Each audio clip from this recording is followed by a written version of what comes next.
Ma'am, I'm going to need you to return to your actual seat. This area is reserved for legitimate first-class passengers. Cameron Mitchell's voice carried the kind of polite condescension that could slice through steel. He stood in the aisle of the Boeing 787, his perfectly pressed uniform and slicked-back hair giving him the appearance of someone who'd never questioned his own authority. His cold blue eyes fixed on the black woman in seat 1A like she was a stain that needed removing. The woman didn't move. She sat calmly in the cream leather seat, her faded Columbia University hoodie a stark contrast to the luxury surrounding her. Her worn Nike sneakers were tucked neatly under the seat, and she held her phone with steady hands despite the humiliation being broadcast to her face. What Cameron Mitchell didn't know was that in exactly 18 minutes, the woman he assumed was a charity case would ground a $300 million aircraft with a single phone call. And by the end of this flight, his career wouldn't just be over. It would become a cautionary tale told in aviation training centers around the world. Before we dive into this incredible story of dignity, power, and consequences, I want to know where you're watching from. Drop your city in the comments below. And if you believe everyone deserves respect regardless of how they dress, hit that subscribe button and give this video a like. Trust me, you're going to want to share this story with everyone you know. Because what happened next didn't just change one flight, it changed an entire industry. The aircraft was Skyline Airways Flight 447, scheduled for a routine morning departure from Denver International Airport to Chicago O'Hare. The first-class cabin was intimate, just 8 luxury suites arranged in a 2-1-2 configuration. Soft ambient lighting cast a golden glow over walnut wood trim and brushed metal fixtures. This was where the wealthy and powerful traveled insulated from the world below by leather seats that converted into full beds and champagne that cost more per bottle than most people's monthly rent. But on this particular Tuesday morning at 35,000 feet, the usual order of things was about to be turned completely upside down. The woman in seat 1A adjusted her hoodie and looked out the small window at the clouds rolling beneath them like a white carpet. To everyone watching, she looked tired, defeated even. Her shoulders carried the weight of exhaustion, and her eyes held that particular kind of weariness that comes from fighting battles other people never see. They had no idea they were looking at one of the most powerful women in America. And they were about to find out exactly what happened when you mistake quiet strength for weakness. Character introductions and setting, 250 words. Dr. Amara Baptiste had built her empire from a Columbia University dorm room with nothing but a laptop determination and a vision that nobody else understood. 20 years later, Baptiste Technologies employed over 40,000 people across 6 continents. The company's artificial intelligence platforms powered everything from autonomous vehicles to medical diagnostic systems. Her personal net worth exceeded $8 billion. But more importantly to this story, her investment portfolio included a 34% ownership stake in Skyline Airways. At 42, Amara had learned to navigate boardrooms full of men who initially mistook her for the secretary conference calls, where her ideas were ignored until repeated by male colleagues, and investor meetings, where she had to prove her worth twice as hard to get half the recognition. She'd grown tired of fighting every battle, so she'd learned to choose them carefully. This morning, she was returning from 72 hours of brutal negotiations in Silicon Valley. Her company had just acquired a promising startup for $2.3 billion, but the deal had required her personal attention through 3 sleepless nights of due diligence and legal reviews. She'd grabbed the first available flight home to Chicago, thrown on the most comfortable clothes she owned, and settled into seat 1A, hoping for nothing more than 6 hours of uninterrupted sleep. She should have known better. Cameron Mitchell was 35 years old and had spent 12 years perfecting what he called cabin management. In his mind, first-class service wasn't just about delivering champagne and warm towels, it was about maintaining standards. He took pride in running what he considered a tight operation, one where everyone knew their place and stayed in it. Cameron had grown up in suburban Denver, the son of an insurance salesman and a part-time bookkeeper. He'd never traveled first class as a child, never stayed in five-star hotels, never owned anything that cost more than a month's salary. But over the years, he'd learned to mimic the mannerisms of wealth. He studied how the truly affluent spoke, dressed, and carried themselves. He convinced himself that by serving them, he'd somehow become part of their world. But deep down, Cameron believed in hierarchies. He believed some people deserved better treatment than others, and he'd developed an uncanny ability to spot who belonged in his cabin and who didn't. In his 12 years of flying, he'd never been wrong. Until today. Isabella Rodriguez stood in the galley nervously adjusting her name tag for the third time in 10 minutes. At 28, she was relatively new to the airline industry, having joined Skyline Airways just 18 months earlier. She'd grown up in a working-class family in Phoenix, the daughter of immigrants who'd sacrificed everything to give their children opportunities they'd never had. Isabella looked up to Cameron. He was experienced, confident, and seemed to know exactly how to handle any situation. When he'd taken her under his wing during training, she'd felt grateful to have such a knowledgeable mentor. But lately, she'd noticed things that made her uncomfortable. The way he treated certain passengers differently. The comments he made when he thought nobody was listening. The subtle but unmistakable patterns in how he delivered service. This morning, those patterns were about to become impossible to ignore. In seat 2A sat Bradley Whitmore, 52 years old and worth approximately $40 million. Bradley managed a hedge fund that specialized in what he liked to call aggressive wealth preservation. He flew first class at least twice a month, always ordered the same single malt scotch, and had strong opinions about who deserved to share his rarefied air. Bradley wore his wealth like armor. His Tom Ford suit probably cost more than Isabella made in 2 months, and his Patek Philippe watch was worth more than most people's cars. He'd been flying Skyline Airways for 8 years and considered himself a valued customer whose comfort should be protected at all costs. He'd already noticed the woman in seat 1A, and he didn't like what he saw. Captain Sarah Johnson sat in the cockpit running through her pre-flight checklist with the methodical precision that had served her well through 15 years of commercial aviation. At 45, she was one of the most experienced pilots in Skyline's fleet, with over 12,000 flight hours and an impeccable safety record. Sarah had served as a military pilot before transitioning to commercial aviation, and she'd learned to trust her instincts. This morning, something felt different about her crew dynamic, but she couldn't quite put her finger on what. Cameron seemed more agitated than usual, and she'd noticed tension in the galley during boarding. She had no idea that within the next hour she'd be making one of the most difficult decisions of her career. The other passengers settling into their seats had their own stories, their own assumptions, and their own phones ready to capture whatever was about to unfold. They'd boarded this flight expecting nothing more than an uneventful trip from Denver to Chicago. They were about to witness something none of them would ever forget. 2 hours before boarding, Amara sat in a corner of the Skyline Airways Diamond Lounge, as far away from the breakfast buffet and champagne bar as she could manage. The lounge was designed to impress with floor-to-ceiling windows overlooking the airport tarmac, comfortable seating areas arranged for both privacy and networking, and the kind of quiet luxury that whispered rather than shouted about wealth.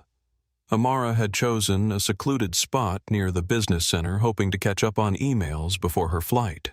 Her laptop was open on the small table beside her, displaying spreadsheets that represented millions of dollars in quarterly projections.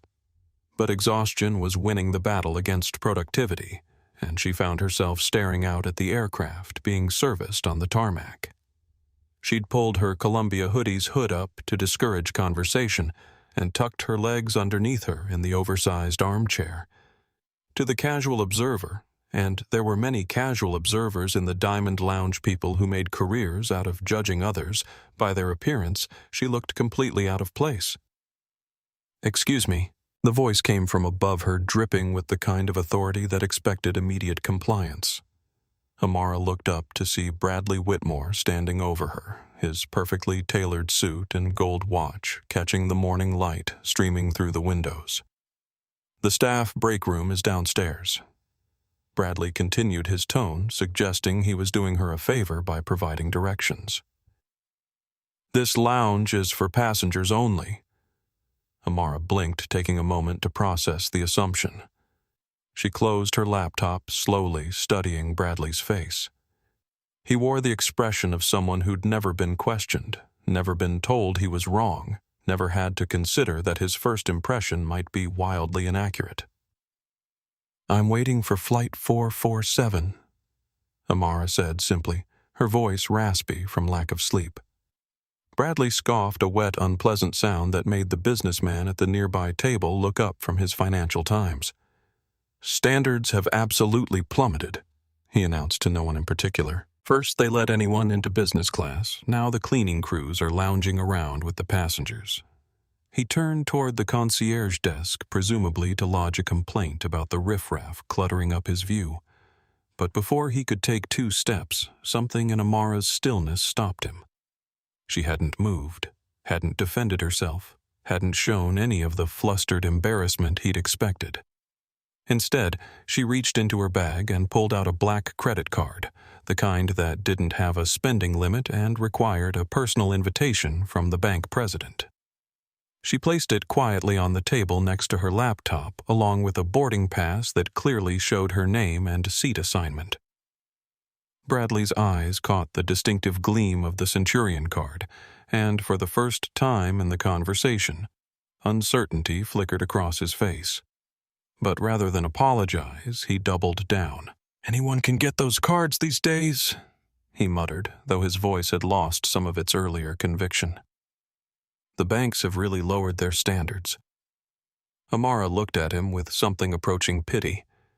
At 25, she'd experienced a similar incident at an upscale restaurant in Atlanta. The maitre d' had looked at her MIT sweatshirt and assumed she couldn't afford the prefix menu. She'd spent that night hungry in her hotel room, too embarrassed to argue and too young to understand that the embarrassment belonged to him, not her. She'd learned since then that fighting every battle exhausted you. But she'd also learned that some battles chose you whether you wanted them or not. "Mr. Whitmore," she said quietly, reading the name from the luggage tag on his expensive briefcase. "You might want to be more careful about your assumptions." Bradley's face flushed red. How dare this woman, this cleaning lady, know his name and speak to him with such calm authority? He opened his mouth to deliver what he was sure would be a crushing response, but something in Amara's steady gaze made the words die in his throat. Instead, he turned on his heel and marched toward the concierge desk, his expensive shoes clicking angrily against the marble floor. Amara watched him go, then pulled out her phone and sent a quick text to her assistant. "Going dark for 6 hours. Handle everything unless the building's on fire." The response came immediately. "Understood." Safe flight. Dr. Baptiste. She powered down her phone and closed her eyes, trying to find a few minutes of peace before boarding. She had no way of knowing that Bradley Whitmore was, at that very moment, describing her to the lounge staff as a disruptive individual who clearly doesn't belong in the Diamond Lounge. She also had no way of knowing that Bradley would be sitting in seat 2A directly across the aisle from her for the next 6 hours. But perhaps most importantly, she had no idea that the flight attendant staff had just been given a heads up about a problematic passenger in inappropriate attire who might cause issues during the flight. The seeds of the confrontation were already planted. In 90 minutes, they would bloom into something that would change all of their lives forever. The jet bridge at Denver International Airport stretched like a carpeted tunnel between the terminal and the Boeing 787. Early morning sunlight streamed through the small windows, casting long shadows as passengers made their way toward the aircraft. The boarding process was running on schedule, which meant Cameron Mitchell was in his element. He stood at the aircraft door like a sentry, his uniform pressed to perfection, his smile practiced and professional. Beside him, Isabella Rodriguez checked and double-checked the passenger manifest, her nervous energy evident in the way she kept adjusting her name tag and smoothing her skirt. Remember, Cameron had told her during their pre-flight briefing first impressions matter. Our passengers pay premium prices for premium service, and part of that service is maintaining the right atmosphere in the cabin. Isabella had nodded, not entirely sure what he meant, but trusting his experience. Now watching him greet passengers, she was beginning to understand. His demeanor changed dramatically depending on who was approaching. For passengers, he recognized the frequent flyers, the obviously wealthy, the ones who fit his mental image of first-class travelers. He was charm incarnate. Mr. Whitmore Cameron practically sang as Bradley approached. "Welcome back aboard. I have your usual Macallan 18 decanting at your seat. Always a pleasure to serve you, sir." Bradley basked in the recognition his earlier encounter in the lounge forgotten in the warm glow of preferential treatment. "See that it's properly chilled this time, Cameron. Last month's bottle was barely palatable." "Of course, sir. I've personally supervised the preparation." Cameron's smile was so bright it could have powered the aircraft's navigation lights. But as Bradley disappeared into the cabin and Cameron turned to greet the next passenger, that smile vanished like it had been surgically removed. Amara Baptiste approached the door carrying her worn leather duffel bag, her Columbia hoodie still pulled up despite the warmth of the jet bridge. She looked exactly like what Bradley had described to the lounge staff, tired, inappropriately dressed, and distinctly out of place in the first-class boarding line. Boarding pass. Cameron's voice was flat, devoid of any warmth. No good morning, no welcome aboard, just a demand delivered like a customs official checking documents at a hostile border. Amara pulled out her phone and opened the airline app displaying the QR code for her boarding pass. Cameron didn't reach for his scanner immediately. Instead, he peered at her screen, frowning as if the pixels themselves were suspicious. "You're in the wrong line," he said, not bothering to look at the code. "Economy boarding is through Gate B down the corridor." "I'm in Seat 1. A," Amara replied quietly. Cameron's frown deepened. He looked her up and down, taking in the faded hoodie, the yoga pants that had seen better days, the scuffed sneakers. Everything about her appearance contradicted the seat assignment she claimed. Seat 1. A, he repeated slowly, as if she might not understand the implications as a first-class suite. "It costs $12,000 for this route." "I'm aware of the price," Amara said. Something in her tone, not aggressive, not defensive, but absolutely certain, made Cameron's jaw tighten. He'd encountered this before. Passengers who'd somehow obtained upgrades they didn't deserve, people trying to game the airline's system occasionally. Even individuals with fraudulent boarding passes hoping to bluff their way into premium cabins. "Scan the code, Cameron," Amara said, reading his name from the badge pinned to his uniform. The use of his name without invitation bristled Cameron's sense of hierarchy. Passengers weren't supposed to address crew members so familiarly, especially passengers who looked like this one. He snatched the scanner from Isabella's hand with unnecessary force and aimed it at Amara's phone screen like he was pointing a weapon. Beep beep, green light. The scanner's display lit up with information. Baptiste A. Seat 1A. Status VIP Diamond. Frequent flyer level Platinum Plus. Cameron stared at the device. He hit the refresh button, assuming the system had glitched. The same information appeared. He hit refresh again. Still the same. His face began to flush a mottled red as the implications sank in. The scanner didn't lie. The passenger manifest didn't lie, but everything his eyes were telling him about this woman suggested she didn't belong in his cabin. "Right," he said, finally handing the scanner back to Isabella without looking at Amara. The single word carried more venom than a full sentence of insults. "Computer errors happen sometimes." He turned his back on her, completely effectively dismissing her existence, and immediately brightened as the next passenger approached, a white man in an expensive suit who received the full treatment, beaming smile, personal greeting, and enthusiastic directions to his seat. "Welcome aboard, sir. Right this way to your seat. Can I take your jacket? Isabella will bring your preferred beverage as soon as we're airborne." The contrast was so stark that even Isabella noticed it. She glanced at Amara, who stood quietly in the doorway, and felt something uncomfortable twist in her stomach. But Cameron was her mentor, her supervisor, the person responsible for her evaluations. If he was treating this passenger differently, there must be a good reason. Mustn't there? Amara stepped onto the aircraft, her duffel bag heavy on her shoulder. She could feel Cameron's eyes on her back, could sense his disapproval radiating like heat from a furnace. 20 years of building companies, closing deals, and commanding respect in boardrooms had taught her to recognize hostility in all its forms. But she was tired. Bone-deep, soul-crushing tired. She had exactly 6 hours to sleep before landing in Chicago, where a car would take her directly to a board meeting that would determine the future of 3,000 jobs. She didn't have the energy to educate a petty tyrant on a power trip. She just wanted peace. As she walked through the galley toward the first-class cabin, she heard Cameron's voice behind her loud enough to ensure she heard every word. "Try to keep out of the way of the full-fare passengers.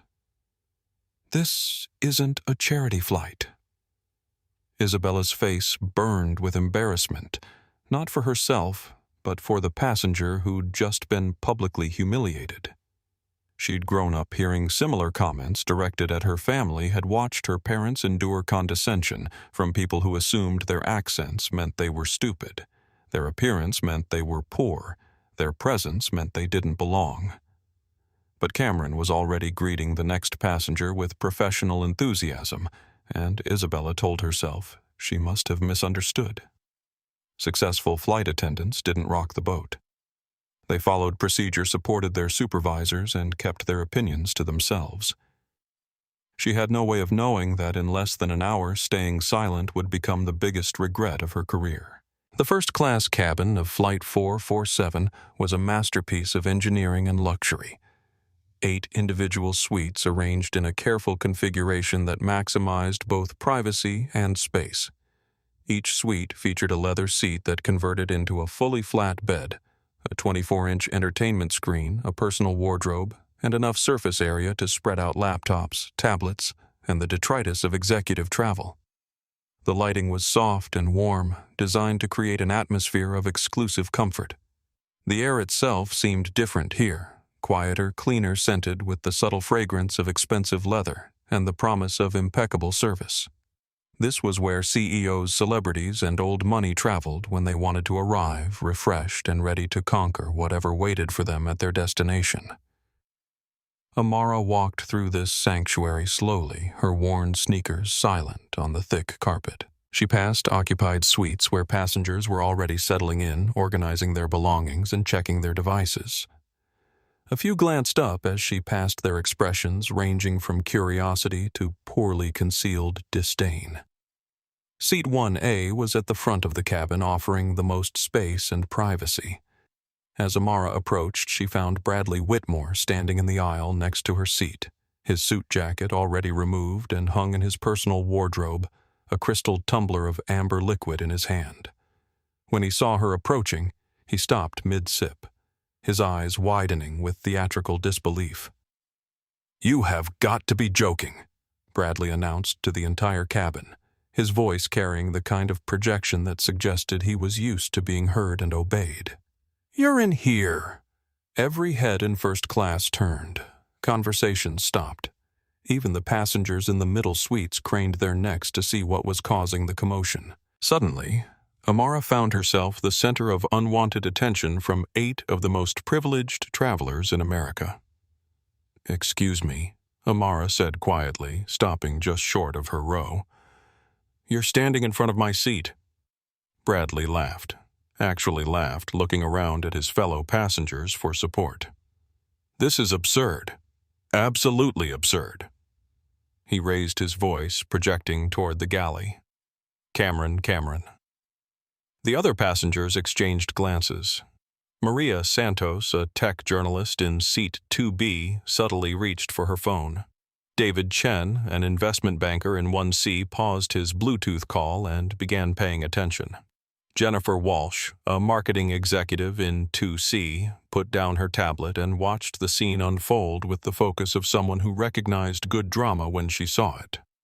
Cameron rushed into the cabin from the galley, his face immediately arranging itself into a mask of concern not for Amara, but for Bradley's obvious distress. "Is there a problem, mister?" Whitmore Cameron asked, his tone suggesting that any problem Bradley might have was automatically the airline's highest priority. "Yes, there is a problem," Bradley said, pointing at Amara like she was evidence in a criminal trial. "This person claims she's in seat 1A. I specifically requested a quiet premium cabin experience. How am I supposed to relax with—" He gestured dismissively at Amara's clothing. This shuffling about Cameron looked at Amara with an expression that made clear exactly whose side he was on. "Ma'am, there seems to be some confusion about your seat assignment." "There's no confusion," Amara replied. "I'm in 1A. You scanned my boarding pass at the door. Anyone can purchase an upgrade at the gate," Cameron said, his voice getting louder as other passengers began to pay attention. "But this cabin requires proper documentation. I need to see your original ticket purchase receipt and a valid credit card." The demand was ridiculous, and Cameron knew it. No airline required passengers to produce purchase receipts after boarding. But he was banking on Amara being too embarrassed to push back, too intimidated by the attention to cause a scene. He'd badly miscalculated. "You scanned my boarding pass?" Amara repeated, her voice steady but carrying a new edge. "It showed Seat 1, A, and V, IP status. That's all the documentation required by your own policies," Bradley scoffed from behind his crystal tumbler. "VIP status. Look at her, Cameron. Does she look like someone who flies first class?" "Standards have really plummeted," added a voice from one of the middle suites. "Next, they'll be selling upgrades for spare change." Cameron felt emboldened by the support from his premium passengers. These were the people who mattered, the ones who generated revenue, the ones whose comfort and satisfaction determined his performance evaluations. "I'm going to need you to return to your assigned seat," he said to Amara, his voice now carrying official authority. "If there's been an error in the system, we can sort it out once we're airborne." "My assigned seat is 1A, Amara said. "Your assigned seat," Cameron replied, "is wherever the computer originally placed you before any irregularities occurred." The accusation hung in the air like smoke. He was suggesting, without quite saying it directly, that Amara had somehow manipulated the system, that her presence in first class was the result of fraud or error rather than legitimate purchase. Maria Santos had heard enough. She discreetly activated her phone's camera, angling it to capture the confrontation. This wasn't just bad customer service. This was discrimination playing out in real time, and her journalist instincts told her the story was just getting started. David Chen minimized his trading app and opened Instagram Live. Something told him his 200 followers might want to see this. And in seat 2C, Jennifer Walsh began taking notes on her tablet, her marketing background recognizing a brand crisis in the making. None of them knew they were about to document one of the most viral incidents in aviation history. 20 minutes after takeoff, Flight 447 had reached its cruising altitude of 37,000 feet. The Rocky Mountains spread below like a rumpled blanket, and the morning sun streamed through the small windows of the first-class cabin. Under normal circumstances, this would be when the premium service experience truly began. Cameron Mitchell moved through the cabin like a choreographed dancer, his every movement designed to project competence and attention to detail.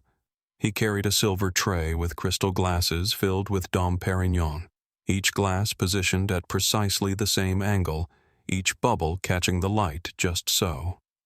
"Mr. Whitmore Cameron said with practiced elegance, presenting the champagne with a slight bow, "Your Macallan will be ready momentarily. I thought you might enjoy this while we prepare your full service." Bradley accepted the champagne with the casual entitlement of someone who'd never questioned whether he deserved such treatment. "Excellent, Cameron." You always know exactly what I need. Cameron moved to seat 1C where David Chen looked up from his phone. Sir, compliments of Skyline Airways. We have fresh orange juice champagne, or I can prepare any cocktail you'd prefer. Champagne is perfect, thank you. My pleasure, sir. The ritual continued through the cabin. Maria Santos in 2B received her champagne with a warm smile and an inquiry about her food preferences. The businessman in 2A was offered a selection of newspapers and magazines along with his beverage. Jennifer Walsh was asked if she'd like her seat adjusted for optimal comfort. Every passenger in first class was treated like royalty. Every passenger except one. Cameron approached Amara's row and walked directly past seat 1A without breaking stride as if it were empty. Amara watched him continue down the aisle, then looked at the champagne service happening around her. She wasn't a heavy drinker, especially not at 10 in the morning, but the deliberate exclusion was impossible to miss. She pressed her call button. The small chime echoed through the cabin, but Cameron didn't respond. He continued serving other passengers, his movements unhurried and deliberate. Amara could see him in her peripheral vision, close enough to have heard the call light, but he showed no acknowledgement whatsoever. She pressed it again. This time Isabella looked up from the galley, glanced at Cameron, and started to move toward Amara's seat. But Cameron intercepted her with a subtle gesture and a shake of his head. Isabella stopped confusion flickering across her face, but she deferred to her supervisor's judgment. "Excuse me?" Amara called out, her voice carrying just enough to reach Cameron without disturbing the other passengers. Cameron finished adjusting a passenger's reading light before turning toward her, his expression one of mild annoyance at being interrupted during his service routine. "Yes," he said, not moving any closer to her seat.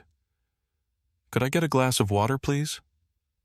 The request was simple, basic, the kind of thing any flight attendant would fulfill without hesitation for any passenger, let alone someone in first class. Water was free, readily available, and required no preparation time. Cameron looked at her for a long moment as if she'd asked for something unreasonable and complicated. "We're in the middle of the beverage service," he said. "I'll get to you when I can." He turned away before she could respond immediately, brightening as he approached Bradley's seat with a fresh whiskey. "Here we are, Mr. Whitmore. Macallan 18, just as you prefer it." Bradley took a sip and nodded approvingly. "Perfect temperature, Cameron. You're the only flight attendant who gets it exactly right. That's very kind of you to say, sir. Is there anything else I can bring you?" The conversation continued for several minutes, not because Bradley needed anything else, but because Cameron was putting on a performance. He was demonstrating to the entire cabin exactly how premium passengers should be treated, creating a stark contrast with his treatment of Amara. Maria Santos watched the interaction with growing discomfort. She'd flown first class dozens of times for business trips, and she'd never seen such blatantly differential service. She glanced at Amara, who sat quietly looking out her window, and felt a familiar anger building in her chest. She'd grown up in East LA, the daughter of a house cleaner and a landscaper. She knew what discrimination looked like, knew the subtle ways people could be made to feel less than human. And she had a platform to do something about it. Maria discreetly opened her TikTok app and began recording. "Hey everyone," she whispered to her phone camera. "I'm on a flight right now, and you're not going to believe what I'm witnessing. There's a passenger in first class who's being completely ignored by the flight crew." She carefully angled her phone to capture the cabin without being obvious about it, documenting the scene as Cameron continued to fawn over Bradley while pointedly avoiding Amara's section of the cabin. 20 minutes later, Amara still hadn't received her water. She'd watched Cameron make 3 separate trips past her seat, observed him, ask every other passenger if they needed anything additional, seen him adjust reading lights and provide extra pillows without being asked. She pressed her call button again. This time, Cameron didn't even pretend not to notice. He looked directly at the illuminated button above her seat, made eye contact with her, and deliberately turned away to engage in conversation with another passenger. The message was clear: she didn't matter. David Chen had been watching the drama unfold from his seat across the aisle. As someone who'd built his career in high-stakes negotiations, he had a finely tuned sense for power dynamics and psychological warfare. What he was witnessing wasn't just poor service, it was strategic humiliation. He opened Instagram Live and began broadcasting to his followers. "Guys, you're not going to believe what I'm seeing on this flight," he whispered to his phone. "There's a black woman in first class who's being treated like she's invisible. The flight attendant is literally pretending she doesn't exist." Comments began appearing immediately. "That's so messed up. Film everything. What airline is this? Call the captain?" David continued to narrate quietly, his viewer count climbing as people shared the live stream. 30 minutes after takeoff, Amara was still waiting for her glass of water. She'd watched the flight attendant complete a full service for every other passenger, deliver second rounds of beverages, and engage in lengthy conversations about meal preferences and entertainment options. She was, according to the ticket she'd purchased, the highest status passenger in the cabin. Her VIP Diamond status should have guaranteed her the best service on the aircraft. Instead, she was being treated like she didn't exist. But Amara Baptiste hadn't built an empire by accepting unacceptable treatment. She'd learned when to pick battles, and this battle was picking itself. She pressed her call button one more time, and when Cameron once again ignored it, she did something that changed the entire dynamic of Flight 447. She stood up. The simple act of rising from her seat drew every eye in the cabin. In first class, passengers didn't usually need to get up during service. Everything came to them. Standing up meant something was wrong. Amara walked calmly to the galley where Cameron was preparing what appeared to be his fourth cocktail for Bradley. Isabella stood nearby, organizing snack trays and trying not to look at the obvious tension building in the cabin. "Excuse me," Amara said, her voice carrying the kind of quiet authority that made people instinctively pay attention. "I've been trying to get a glass of water for 30 minutes. Cameron didn't look up from his cocktail preparation.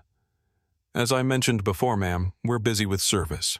You'll need to wait your turn. Every other passenger has been served. Some have been served multiple times." "Premium passengers receive priority service," Cameron said, still not making eye contact.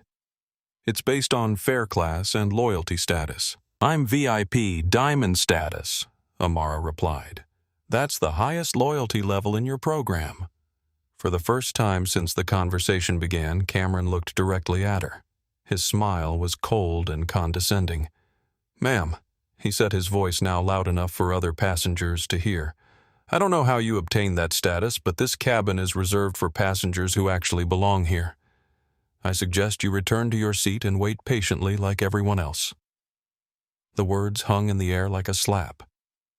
Several passengers turned to stare, their conversations halting mid-sentence. The implication was clear, cruel, and utterly professional in its delivery. But Cameron Mitchell had just made the biggest mistake of his career, because sitting in Seat 2B, Maria Santos had captured every word on video. And her TikTok account had 2.3 million followers who were about to learn exactly what discrimination looked like at 37,000 feet. The atmosphere in the first-class cabin had shifted dramatically. What had started as uncomfortable tension was now crackling with the electricity of impending confrontation. Passengers who had been absorbed in their devices, newspapers, and conversations were now paying attention to the drama unfolding in the galley. Amara stood in the narrow space between the galley and the cabin, her posture straight but unthreatening. She wasn't blocking the aisle or raising her voice, but her presence commanded attention in a way that made Cameron increasingly uncomfortable. "I'm not asking for special treatment," Amara said, her voice calm but carrying across the cabin. "I'm asking for the same service every other passenger has received. A glass of water." Cameron's face had taken on a mottled red color that started at his collar and worked its way up to his hairline. In 12 years of flying, he'd never had a passenger challenge him so directly, so publicly. His authority was being questioned in front of the very people whose respect and admiration he craved. "Ma'am," he said, his voice getting louder. "You need to understand something." He stepped closer to her, using his height advantage in a way that was clearly meant to intimidate. Isabella watched from behind the beverage cart, her discomfort growing with each passing moment. "This isn't a charity flight." Cameron continued, his professional mask beginning to slip. "This cabin is for passengers who pay premium prices for premium service. The kind of passengers who understand what they're paying for and how to behave appropriately." The words were carefully chosen to sound reasonable to casual listeners, while delivering maximum insult to their target. But Amara didn't flinch, didn't step back, didn't show any of the embarrassment or submission Cameron expected. Instead, she pulled out her phone and checked something on the screen. According to Skyline Airways' published service standards, she said, reading from what appeared to be the airline's website, all first-class passengers are entitled to complimentary beverages, including water, juice, coffee, tea, wine, beer, and premium spirits. Service should be prompt and courteous regardless of the passenger's appearance or perceived background. Cameron's mouth opened and closed like a fish gasping for air. Having the airline's own policies quoted back to him by the very passenger he was discriminating against was not something his training had prepared him for. That's not," he stammered, then collected himself. "Ma'am, I don't appreciate your attitude. You're being disruptive to the other passengers." "Actually," said a voice from seat 2B, "she's not being disruptive at all." Every head turned toward Maria Santos, who had stood up with her phone in her hand. The red recording light was clearly visible on the screen. "What's disruptive?" Maria continued, as watching a flight attendant refuse to serve a passenger water for 40 minutes, while bending over backward for everyone else in the cabin. Cameron's eyes widened as he noticed the phone. "Ma'am, you can't record." "Actually, I can," Maria interrupted. "Federal law allows passengers to record interactions with crew members in public areas of the aircraft, and 2.3 million people are going to see exactly how Skyline Airways treats its passengers." The number hit Cameron like a physical blow.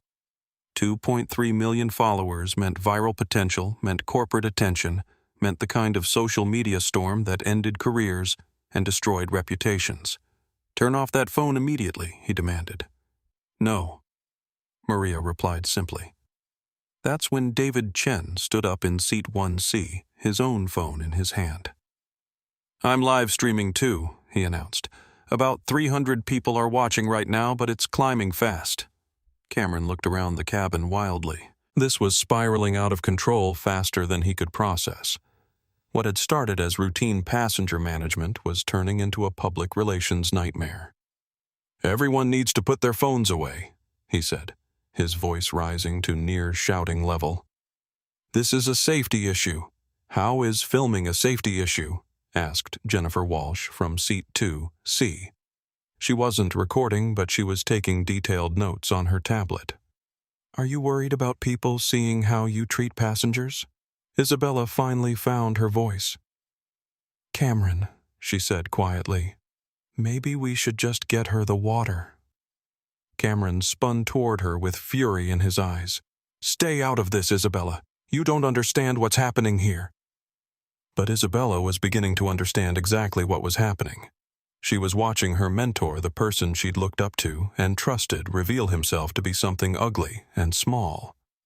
The realization was like watching a hero turn into a villain in real time. "I understand that she asked for water 40 minutes ago," Isabella said, her voice stronger now. "And I understand that we serve everyone in first class regardless of what they're wearing." The cabin fell silent except for the steady hum of the aircraft engines. Cameron felt the walls closing in around him, felt his authority slipping away like sand through his fingers. And in that moment of panic, he made the decision that would end his career. "You know what he said?"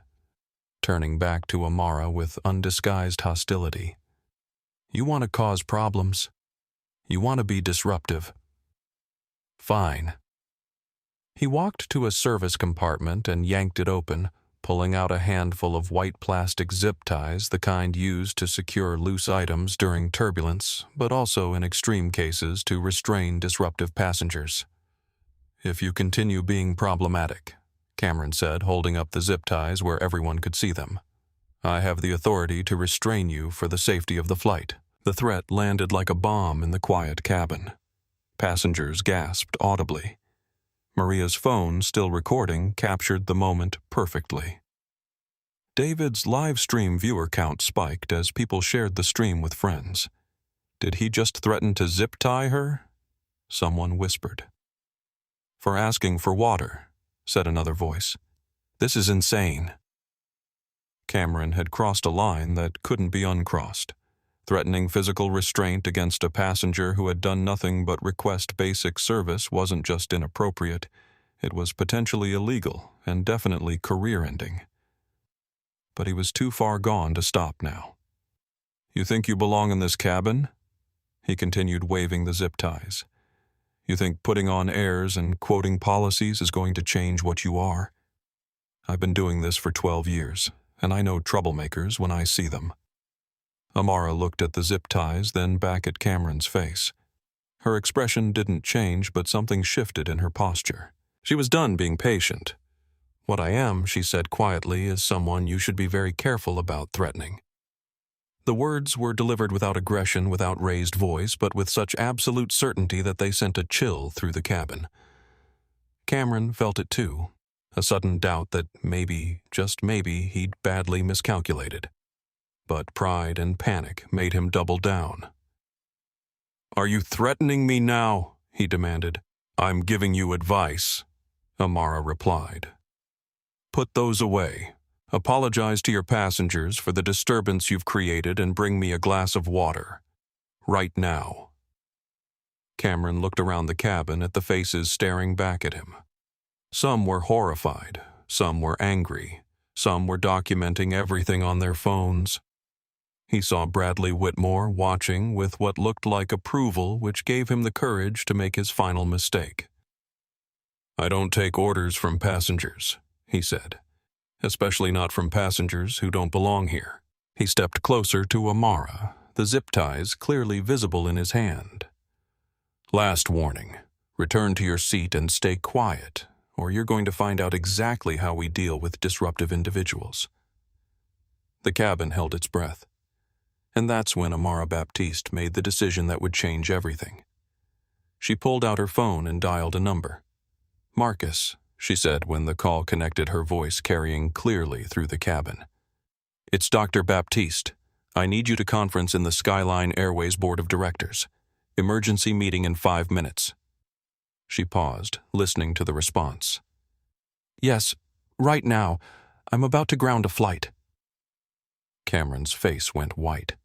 The zip ties fell from his suddenly nerveless fingers and clattered to the galley floor. Because even someone as obtuse as Cameron Mitchell could recognize the tone of absolute authority when he heard it. And for the first time since the confrontation began, he started to wonder exactly who he'd been threatening to restrain. While Cameron Mitchell was processing the implications of Amara's phone call, the digital world was exploding around Flight 447. Maria Santos's TikTok video had been live for less than 10 minutes, but it was already spreading across social media platforms like wildfire. The original video, titled "Racist Flight Attendant Threatens to Zip Tie Passenger for Asking for Water," had captured everything: Cameron's condescending tone, his deliberate ignoring of Amara's requests, and the shocking moment when he'd produced the restraints. Maria's 2.3 million followers were sharing it faster than the app's algorithms could track. Comments flooded in by the thousands. This can't be real. Please tell me this isn't real. What airline is this? I'm never flying with them again. That woman has more patience than a saint. I would have lost it. Where are the other passengers? Why isn't anyone helping her? Someone needs to call corporate. Right now. The hashtag Flight447 began trending within minutes, quickly joined by hashtag ZipTieIncident and hashtag Skyline Airways. But Maria's video was just the beginning. David Chen's Instagram live stream had grown from his usual 200 viewers to over 5,000 people watching in real time. His followers were sharing the stream link across their own social media accounts, creating exponential growth in viewership. "Guys, I can't believe what I'm witnessing," David whispered to his phone, carefully angling it to capture the ongoing confrontation. This flight attendant just threatened to physically restrain a passenger who asked for water. "This is absolutely insane." The live comments were moving too fast to read. "Call the police film." "Everything? What's the flight number?" "This is going to be everywhere." "That woman needs a lawyer." But the social media explosion wasn't limited to the passengers on the plane. People on the ground were already mobilizing. Marcus Thompson, Amara's assistant, had been monitoring news and social media as part of his regular duties when alerts started flooding his phone. Multiple posts were being flagged by the company's digital monitoring system, all related to Skyline Airways and something called #Flight447. It took him exactly 30 seconds to realize that his boss was at the center of a viral discrimination incident happening in real time at 37,000 feet. Marcus immediately called the company's public relations team, the legal department, and the crisis management consultant they kept on retainer for exactly these situations. But before he could coordinate a response, his phone rang. It was Dr. Baptiste. In the Reddit community r/public freakout, a user named u/Skyline Witness had posted Maria's TikTok video with additional context. "This is happening right now on Skyline Airways. Flight 447 from Denver to Chicago. Flight attendant refuses service to black woman, then threatens her with zip ties." The post exploded. Within 20 minutes, it had 15,000 upvotes and over 3,000 comments. Redditors were already investigating, cross-referencing flight information, identifying the aircraft type, and even attempting to track the plane's progress in real time. Flight tracking shows they're currently over Nebraska, posted u/aviation expert. "This is a 787-9, registration N447SA. Flight departed Denver at 8:47 a.m. local time. I found the flight attendant's LinkedIn profile, posted u/digital detective. Cameron Mitchell, 12 years with Skyline Airways. This is about to end his career." "Good," replied u/justice watcher.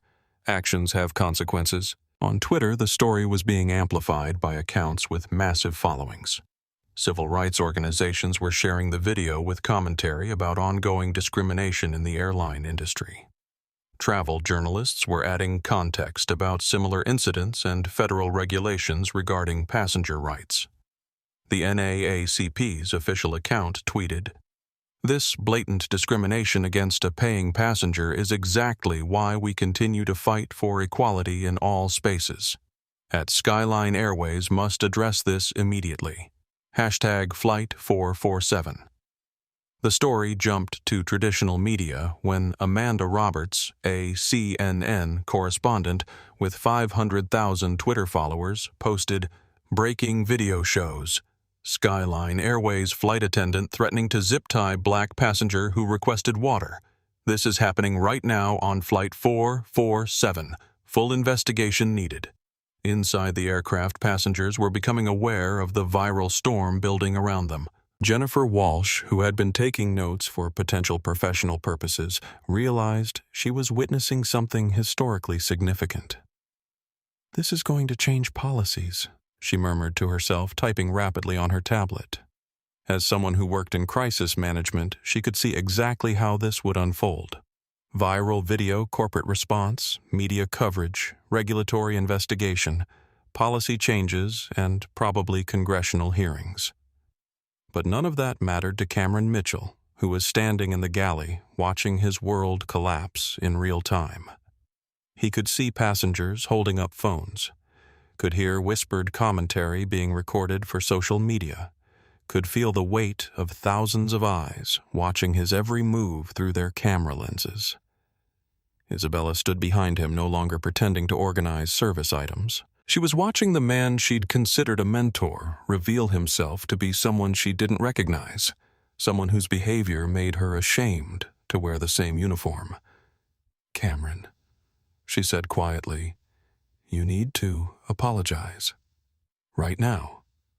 But Cameron was trapped in a psychological prison of his own making. Apologizing would mean admitting he was wrong, and admitting he was wrong would mean acknowledging that everything he believed about hierarchies and who deserved respect was fundamentally flawed. Instead, he made his situation exponentially worse. "This is all being taken out of context," he announced to the cabin, his voice carrying a desperate edge. "Social media doesn't show the full story. This passenger has been disruptive from the moment she boarded. The lie was so blatant, so easily disproven by the videos that dozens of people had already posted that it actually made passengers gasp in disbelief." "Are you seriously going to double down on this?" asked Maria, her phone still recording. "Everyone can see exactly what happened.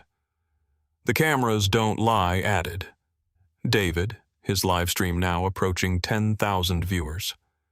But Cameron was beyond rational thought. He was a man watching his career, his reputation, and his future disappear in real-time broadcast live to an audience that was growing by the thousands every minute. "Turn off those phones," he demanded, his voice cracking with desperation. "All of you put them away right now." Nobody moved to comply. If anything, more phones appeared as passengers realized they were documenting something extraordinary. The final nail in Cameron's career coffin came when Bradley Whitmore, his preferred passenger and the source of his earlier confidence, quietly activated his own phone's camera and began recording. Even Bradley, with all his privilege and prejudice, could recognize when someone had gone too far, and he had enough business sense to know that being associated with this disaster would damage his own reputation. The viral storm was no longer just about one discriminatory flight attendant. It was becoming a broader conversation about bias, privilege, power, and accountability. And at the center of it all was Amara Baptiste, still standing calmly in the galley, waiting for her phone call to connect. In 60 seconds, Cameron Mitchell's world was going to change forever. But he still had no idea who he was really dealing with. Isabella Rodriguez stood in the galley watching her mentor transform into someone she didn't recognize. For 18 months, she'd looked up to Cameron Mitchell as the epitome of professional service, someone who understood the nuances of first-class hospitality and could teach her how to excel in the airline industry. Now she was watching him threaten a passenger with physical restraints for the crime of asking for water. The cognitive dissonance was overwhelming. Everything she thought she knew about Cameron, about service excellence, about how passengers should be treated, was crumbling before her eyes. And worse, she was realizing that she'd been complicit in behavior that violated every principle her parents had taught her about treating people with dignity. Isabella's family had immigrated from Mexico when she was 5 years old. Her father worked construction. Her mother cleaned houses, and both of them had endured countless instances of discrimination based on their accents, their appearance, their perceived status in American society. They'd taught their children to work twice as hard to get half the recognition, to always be polite and professional, and never to make others feel the way they'd been made to feel. Watching Amara Baptiste stand with quiet dignity while being publicly humiliated brought back memories Isabella had tried to suppress. She remembered her mother coming home from work in tears after a client had accused her of stealing jewelry that was later found in the client's own purse. She remembered her father being told he didn't look like someone who could afford to shop in certain stores. And she remembered the helpless anger of watching her parents endure treatment they didn't deserve simply because of who they were. "Cameron?" Isabella said, her voice barely above a whisper. "This isn't right." Cameron was pacing in the small galley space, his face flushed with panic and rage. The zip ties he'd dropped were still on the floor, a physical reminder of how far he'd fallen from professional standards. "Stay out of this, Isabella," he snapped. "You don't understand the situation." But Isabella was beginning to understand the situation perfectly. She was understanding that the passenger management techniques Cameron had taught her were actually discrimination disguised as policy. She was understanding that the maintaining standards he'd preached about was really about maintaining prejudice.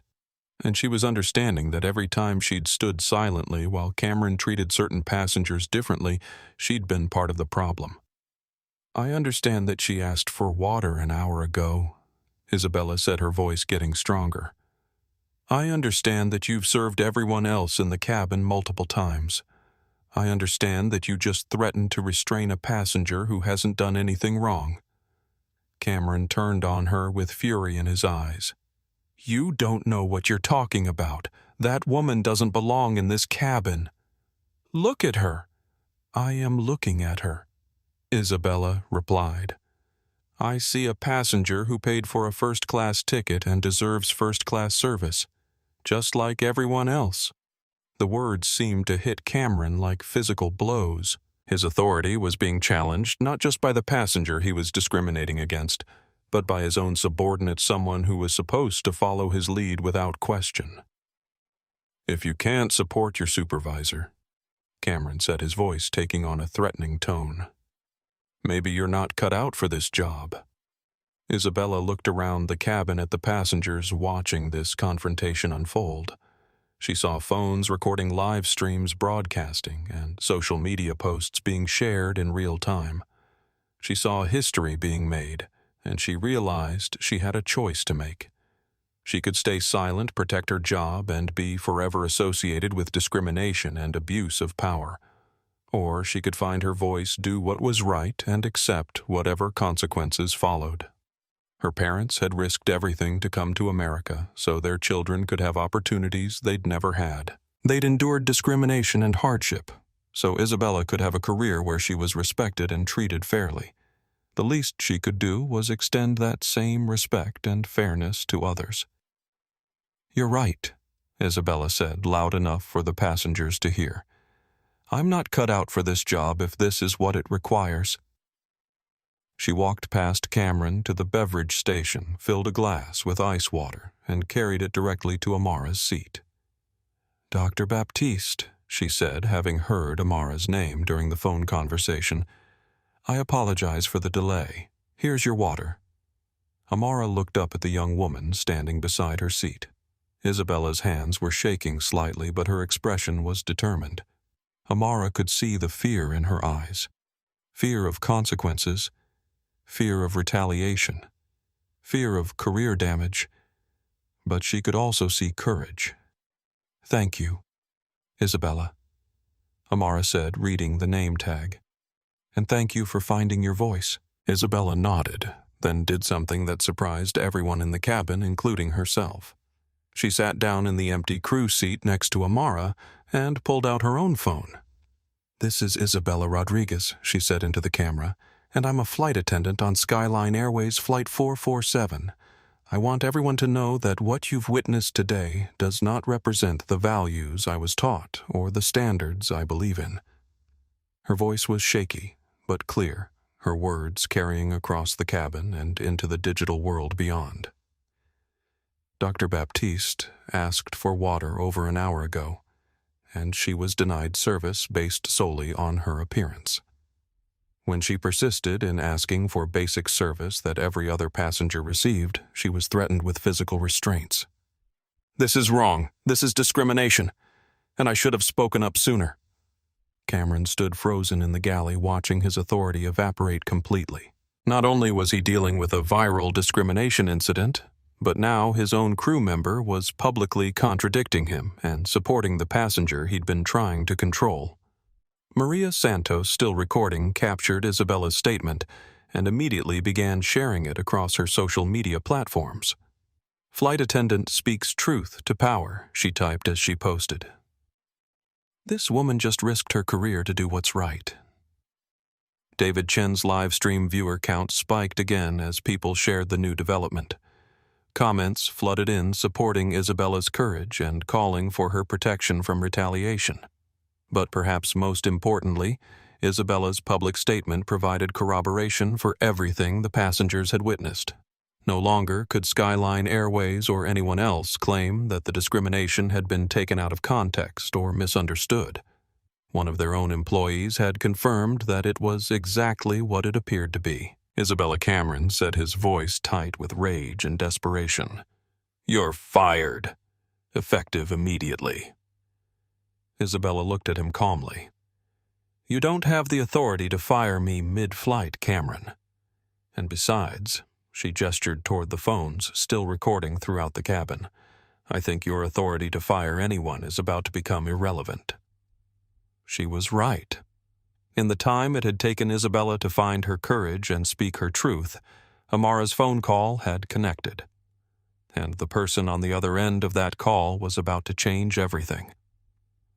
Captain Sarah Johnson was reviewing weather reports for their Chicago approach when her phone buzzed with an urgent text from the senior purser on her crew. The message was brief but alarming. Situation in first class. Need guidance. Sarah had been flying commercial aircraft for 15 years, and she'd learned to trust her instincts about crew dynamics and passenger management. This morning she'd sensed tension during the pre-flight briefing, but Cameron had seemed confident about handling whatever issues might arise. Now it seemed those issues were escalating beyond his control. Sarah activated the cabin intercom system and pressed the button that connected directly to the galley. Cameron, this is the captain. Please report to the cockpit immediately. Through her cockpit door, she could hear elevated voices from the passenger cabin, which was unusual for first class. First-class passengers typically maintained quiet decorum, making any disturbance noteworthy. 2 minutes later, Cameron appeared in the cockpit doorway. His face was flushed, his uniform slightly disheveled, and his usual composed demeanor had been replaced by barely controlled panic. Captain, he began, we have a disruptive passenger in seat 1A. She's been making unreasonable demands and causing a disturbance among the other passengers. Sarah studied her senior flight attendant carefully. In all their flights together, she'd never seen Cameron this agitated. His story sounded routine. Disruptive passengers weren't uncommon, but his demeanor suggested something much more serious. What kind of demands? Sarah asked. Beverage service, special treatment, that kind of thing. She became aggressive when I explained our service procedures. The explanation didn't sit right with Sarah. Beverage service was routine, especially in first class, and aggressive passengers usually generated multiple complaints, not the kind of situation that required captain intervention. Have other passengers complained about her behavior? Cameron hesitated just long enough for Sarah to notice. Well, not exactly complained, but they're clearly uncomfortable with the situation. Before Sarah could ask for more details, there was a knock on the cockpit door. Through the security viewer, she could see Jennifer Walsh from seat 2C, looking concerned but composed. Captain Jennifer said when Sarah opened the door, I think there's something you need to know about what's happening in the cabin. Sarah glanced at Cameron, whose face had gone pale. What kind of something your flight attendant has refused to serve a passenger water for over an hour, then threatened to physically restrain her when she asked for basic service? The entire incident is being recorded and live-streamed. This is going to be a major problem for your airline. The words hit Sarah like a physical blow. Refusing basic service based on passenger appearance was a clear violation of federal anti-discrimination laws. Threatening physical restraint without legitimate safety concerns was grounds for criminal charges. And having it recorded and broadcast live meant the company was facing a public relations disaster that could affect their operating license. Cameron Sarah said, her voice taking on the tone of command that had served her well in military aviation. Is this true, Captain? It's being taken out of context. The passenger is problematic, and yes or no? Cameron, did you refuse to serve a passenger water? The silence stretched for several seconds. Cameron's mouth opened and closed, but no words came out. And did you threaten restraints? More silence. Sarah had her answer. As a captain, she had ultimate authority over everything that happened on her aircraft. That authority came with absolute responsibility for the safety and well-being of every person on board. It also came with liability for any violations of federal law that occurred under her command. But more than legalities, Sarah had a personal code developed through years of military service and leadership positions. She believed in treating people with dignity regardless of their background, and she believed in taking responsibility for the actions of those under her command. Cameron returned to the cabin and provide whatever service the passenger has requested. Immediately. Captain, I don't think you understand. I understand perfectly, Sarah interrupted. A passenger asked for water, you refused to provide it, and then you threatened her with restraints. There is no context that makes this acceptable. Cameron started to object again, but Sarah held up her hand. You have two choices. Go provide proper service to all passengers, or I will declare an emergency and divert this flight. Those are your only options. The threat of diversion was serious. It would require extensive paperwork, regulatory investigation, and could result in criminal charges if discrimination was involved. It would also cost the airline hundreds of thousands of dollars and create exactly the kind of incident that ended careers. But Cameron was too far gone to make rational decisions. Captain, that passenger doesn't belong in first class. If you could see her... Stop talking, Sarah said, her military training evident in her tone. Return to the cabin right now and fix this situation. As Cameron left the cockpit, Sarah turned to Jennifer Walsh. What exactly did you witness? Jennifer quickly summarized the discrimination, the refusal of service, the threats, and the viral social media coverage already spreading across platforms. With each detail, Sarah's expression grew more grim. Captain Jennifer concluded, I work in crisis management, and I can tell you this is going to be front-page news within hours. Your airline needs to get ahead of this immediately. Sarah closed the cockpit door and immediately contacted Skyline Airways Operations Center via satellite phone.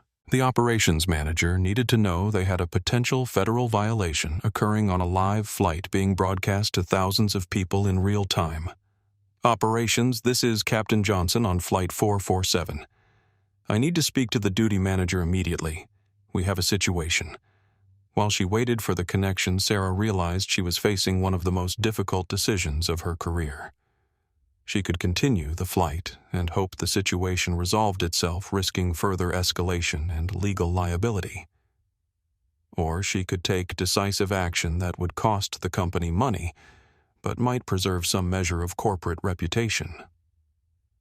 Through her cockpit door, she could hear raised voices from the cabin again.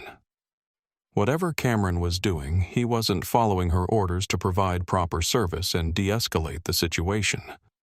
That's when Sarah heard something that made her decision easy. A clear, authoritative female voice saying, Marcus, it's Dr. Baptiste. I need you to conference in the Skyline Airways Board of Directors. Emergency meeting in 5 minutes. Sarah's blood ran cold. If a passenger was calling for an emergency board meeting mid-flight, this wasn't just a customer service issue. This was a passenger with serious corporate connections who had been pushed beyond the breaking point. She activated the intercom system and spoke directly to the cabin. Ladies and gentlemen, this is your captain. We are experiencing a crew situation that requires immediate attention. I will be personally addressing the matter momentarily. Sarah stood up, straightened her uniform, and prepared to do something she'd never done in 15 years of flying, take direct control of a passenger service situation because her crew had failed to maintain basic standards of human decency. But as she reached for the cockpit door, her phone rang. The caller ID showed a number she recognized from the emergency contact directory Skyline Airways corporate headquarters. The storm was no longer just on her aircraft. It had reached the highest levels of the company, and decisions were being made that would affect everyone on Flight 447. Amara Baptiste stood in the galley of Flight 447, her phone pressed to her ear, waiting for the conference call to connect. Around her, the first-class cabin had fallen into an unusual silence, broken only by the steady hum of the aircraft engines and the occasional whispered commentary from passengers still recording the unfolding drama. For 45 years, Amara had navigated situations where her competence was questioned, her authority challenged, and her very presence treated as an intrusion. She'd learned to choose her battles carefully to save her energy for fights that mattered, to walk away from confrontations that served no purpose beyond ego. But sitting in seat 1A for the past hour watching Cameron Mitchell systematically humiliate her while providing exceptional service to every other passenger, Amara had realized this wasn't a battle she could walk away from. This was bigger than one discriminatory flight attendant or one uncomfortable flight. This was about every person who'd ever been made to feel less than human because of how they looked, how they dressed, or what others assumed about their worth. This was about the young girl who might see this incident and learn that sometimes silence wasn't an option. Dr. Baptiste Marcus Thompson's voice came through clearly on the secure line. "I have Chairman Foster and CEO Morrison on the call. Also, legal and PR. Everyone's here." Amara could hear the tension in her assistant's voice. Marcus had been with her for 8 years, had helped her navigate hostile acquisitions, regulatory challenges, and corporate crises. But he'd never had to coordinate an emergency board meeting from 37,000 feet, while his boss was being discriminated against in real time on social media. Marcus Patch and William and Patricia directly. "We don't have time for formal procedures." Within seconds, 2 familiar voices joined the call. "Amara, what the hell is happening up there?"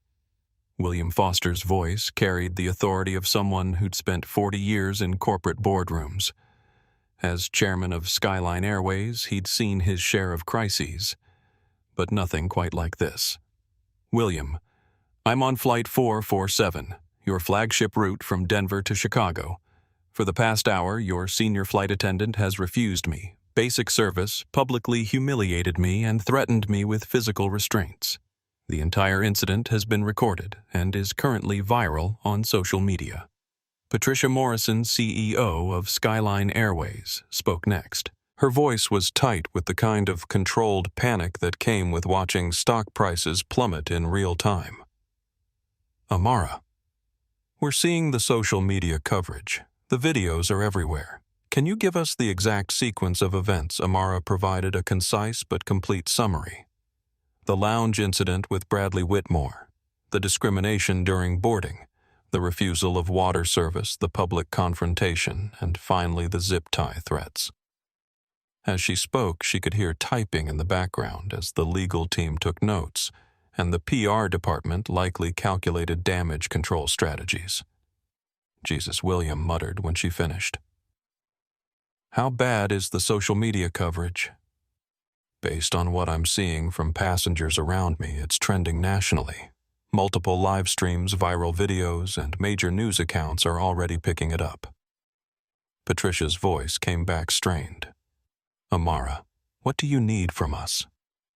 It was the right question, and Amara had already decided on the answer. "I need this flight diverted immediately. I need the crew member responsible removed from duty. And I need a complete investigation into training procedures and hiring practices that allowed this to happen. Diversion will cost us," someone began from the legal team. "I don't care what it costs." Amara interrupted, her voice carrying the authority of someone who owned a significant chunk of the company. "Right now, your airline is being seen as complicit in discrimination. Every minute this flight continues, normally is another minute where it looks like you're condoning this behavior." William Foster understood immediately. "You're right. Patricia, how quickly can we coordinate a diversion?" "Denver is the closest major airport with our maintenance facilities. I can have operations coordinate with Captain Johnson immediately." But Amara wasn't finished. "There's something else. I want Isabella Rodriguez, the junior flight attendant, protected from any retaliation. She's the only crew member who showed integrity in this situation, and I want her promoted to senior purser for the return flight." "Consider it done," Patricia replied without hesitation. "And William, I want a company-wide policy review within 30 days. This doesn't happen because one flight attendant had a bad day. This happens because of culture training and oversight failures. We're going to fix all of it." The conference call continued for several more minutes as the executive team coordinated the immediate response diversion authorization crew, replacement legal documentation, and crisis communication strategies. But Amara's attention was drawn back to the cabin around her. Cameron Mitchell stood in the galley doorway, his face ashen as he realized the implications of the phone conversation he'd been listening to. Every word had been clear, every instruction audible. The passenger he'd been discriminating against wasn't just connected to corporate headquarters. She was giving orders to the board of directors. Isabella Rodriguez sat in the crew seat next to Amara's row, her own phone now silent after recording her statement supporting Amara and contradicting Cameron's account. She looked nervous but resolute, like someone who'd found her courage and wasn't planning to give it back. The passengers throughout the cabin continued to document everything their phones capturing, not just the discrimination, but also the corporate response playing out in real time.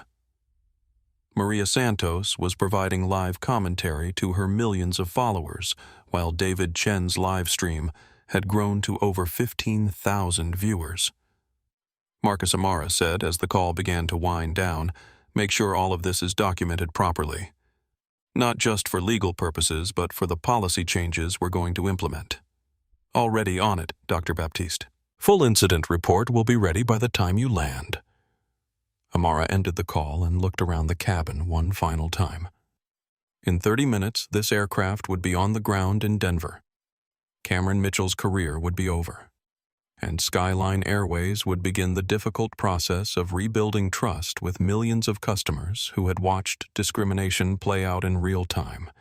But most importantly, every person who saw this story would learn that dignity wasn't something you asked for. It was something you demanded. And sometimes demanding it changed more than just your own situation. Sometimes it changed an entire industry. The secure conference line crackled to life as the most powerful executives in the airline industry joined the emergency call. From corporate headquarters in Chicago, boardrooms across the country, and private offices where billion-dollar decisions were made daily, the leadership of Skyline Airways gathered virtually to address a crisis that was spiraling beyond their control. "This is Chairman Foster.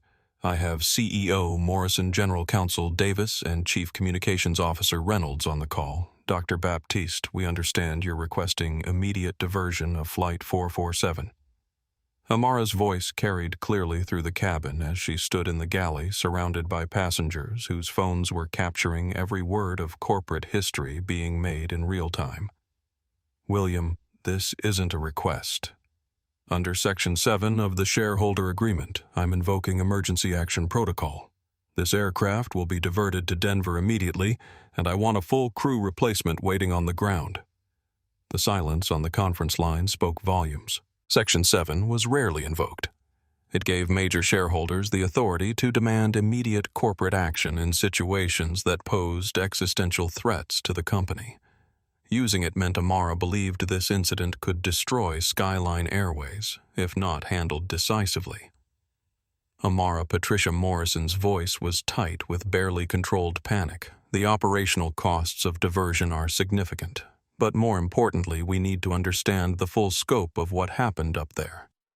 "The scope," Amara replied, "is that your senior flight attendant has spent the last hour demonstrating why your company is about to face federal investigation, civil rights lawsuits, and regulatory action that could threaten your operating certificates." Through the phone's speaker, the executives could hear the ambient sounds of the aircraft cabin hushed conversations, electronic beeps from phones recording video, and the underlying tension of a situation that had moved far beyond normal customer service issues. General Counsel Davis spoke next, Dr. Baptiste, from a legal standpoint. "We need to document everything that occurred." "Can you provide a chronological account?" "Everything is already documented," Amara replied. "Multiple passengers have been live streaming and recording video. The incident is currently trending on social media with millions of views. Your legal exposure isn't a future concern. It's happening right now." She was right, and everyone on the call knew it. In the age of social media, corporate crises didn't build slowly. They exploded instantly and spread exponentially. The traditional model of damage control and narrative management was obsolete when the entire incident had been broadcast live to audiences that grew by the thousands every minute. "What specifically are you requesting?" Chairman Foster asked. First, immediate diversion to Denver. Second, Cameron Mitchell removed from duty and escorted from the aircraft. Third, a full investigation into hiring practices, training protocols, and oversight mechanisms that allowed this to happen. Fourth, Isabella Rodriguez promoted to acting senior purser with protection from any retaliation. Chief Communications Officer Reynolds joined the conversation. Dr. Baptiste from a PR standpoint. "How do we manage the narrative around this incident?" Amara's response was sharp. "You don't manage the narrative, Janet. You acknowledge what happened, take responsibility, and implement changes that ensure it never happens again. The video evidence is clear, witnesses are credible, and trying to spin this will only make it worse." In the cabin around her, passengers were reacting to hearing their fellow traveler give direct orders to airline executives. The power dynamic had shifted completely. The woman who'd been denied water and threatened with restraints was now commanding the attention of corporate leadership and demanding immediate action. Cameron Mitchell stood frozen in the galley, listening to his career implode in real time. Every word of the conference call made it clear that he'd badly miscalculated the situation. The passenger he'd assumed was powerless had just demonstrated the kind of authority that could shut down aircraft and reorganize corporate hierarchies with a single phone call. Dr. Baptiste Chairman Foster said, "We're coordinating with Captain Johnson now. The diversion is authorized and replacement crew will be waiting in Denver." But Amara wasn't finished. "William, I want you to understand something. This incident doesn't end when we land. I'm going to use this as a case study for comprehensive industry reform. Skyline Airways can either lead that reform or be used as an example of what happens when companies tolerate discrimination." The threat was clear, but delivered without emotion. Amara wasn't seeking revenge, she was demanding institutional change. The difference mattered enormously in terms of how the company would respond and how the public would perceive their response. "We understand," Patricia Morrison replied. "What timeline are you thinking for the policy review?" 30 days for initial recommendations. 90 days for full implementation. I want hiring practices reviewed, training protocols updated, and oversight mechanisms established that prevent this from happening again. Agreed. And I want regular reporting to ensure compliance. This isn't a one-time fix. It's an ongoing commitment to change company culture. The conference call continued for several more minutes as executives coordinated the immediate logistical response. But more importantly, they were laying the groundwork for transformational changes that would affect every aspect of airline operations. As the call concluded, Amara looked around the cabin at the faces watching her. Some showed amazement, others showed respect, and a few showed the kind of recognition that came from witnessing authentic power exercised responsibly. "Ladies and gentlemen," she said, addressing the cabin directly, "in 15 minutes we'll be landing in Denver. I apologize for any inconvenience this has caused to your travel plans." Maria Santos spoke from her seat. "Dr. Baptiste, you don't owe us any apology. What we witnessed today needed to be addressed." David Chen added, "My live stream has over 20,000 viewers now. People needed to see both the problem and how it gets solved." But perhaps the most meaningful response came from Isabella Rodriguez, who stood up from the crew seat where she'd been sitting. "Dr. Baptiste," Isabella said, her voice carrying across the cabin, "thank you for showing me what integrity looks like in action, and thank you for protecting me from retaliation." Amara nodded once, then returned to her seat to prepare for landing. The phone call had ended, but the real work was just beginning. Captain Sarah Johnson's voice came over the intercom with the kind of calm authority that passengers associated with professional competence and crisis management. "Ladies and gentlemen, this is your captain speaking. We've been instructed to return to Denver due to a crew operational issue that requires immediate attention. We'll be on the ground in approximately 12 minutes. I apologize for any inconvenience this may cause to your travel plans."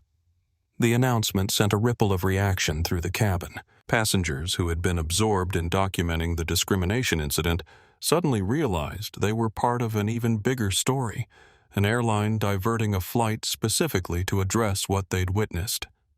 But for Cameron Mitchell, the captain's announcement was the sound of his world ending. He stood in the galley gripping the counter for support as the full implications crashed over him like a tsunami. The passenger he'd been discriminating against hadn't just complained to corporate, she'd ordered the diversion. She hadn't just threatened consequences, she'd implemented them in real time while he watched. For 12 years, Cameron had operated under the assumption that he understood how power worked in the airline industry. Passengers might complain, supervisors might criticize, but ultimately the crew controlled the immediate environment of the aircraft. He'd built his identity around being the gatekeeper of first-class service, the person who decided who deserved premium treatment. Now he was discovering that all of his assumptions about power, authority, and control had been catastrophically wrong. Isabella Rodriguez approached him from where she'd been sitting next to Amara's seat. Her expression wasn't vindictive or gloating. It was sad, like someone watching a friend make choices that would destroy their life. "Cameron," she said quietly, "Captain Johnson wants to see you in the cockpit immediately." Cameron looked at her with eyes that seemed to have aged years in the past hour. "Isabella, you don't understand what you've done. You just threw away your career for someone who what?" Isabella interrupted, her voice stronger than he'd ever heard it. "Someone who deserved to be treated with basic human dignity. Someone who asked for water and was refused because of how she looked." "You don't know who she really is," Cameron said desperately, as if somehow Isabella's ignorance could excuse his behavior. "I know exactly who she is," Isabella replied. "She's a passenger who paid for first-class service and deserved first-class treatment. That's all that should have mattered." Cameron stared at her, searching for any sign of the compliant junior flight attendant who'd looked up to him just hours earlier. Instead, he saw someone who'd found her moral compass and wasn't planning to lose it again. The walk to the cockpit felt like a death march. With each step down the narrow aisle, Cameron could feel passengers watching him. Some held phones, still recording his humiliation for social media posterity. Others simply stared with expressions ranging from disgust to pity. Captain Johnson was waiting for him with the kind of expression military officers reserved for subordinates who'd committed serious breaches of protocol. "Close the door, Cameron." The small space of the cockpit felt suffocating as Cameron realized this conversation would determine what remained of his future in the airline industry. "Tell me exactly what happened back there," Captain Johnson said. Cameron's mind raced through possible explanations, justifications, ways to minimize the damage, but every angle he considered was blocked by the reality of recorded evidence and witness testimony. Captain the passenger was being difficult from the moment she boarded. She had an attitude, made unreasonable demands, and created a disturbance among the other passengers.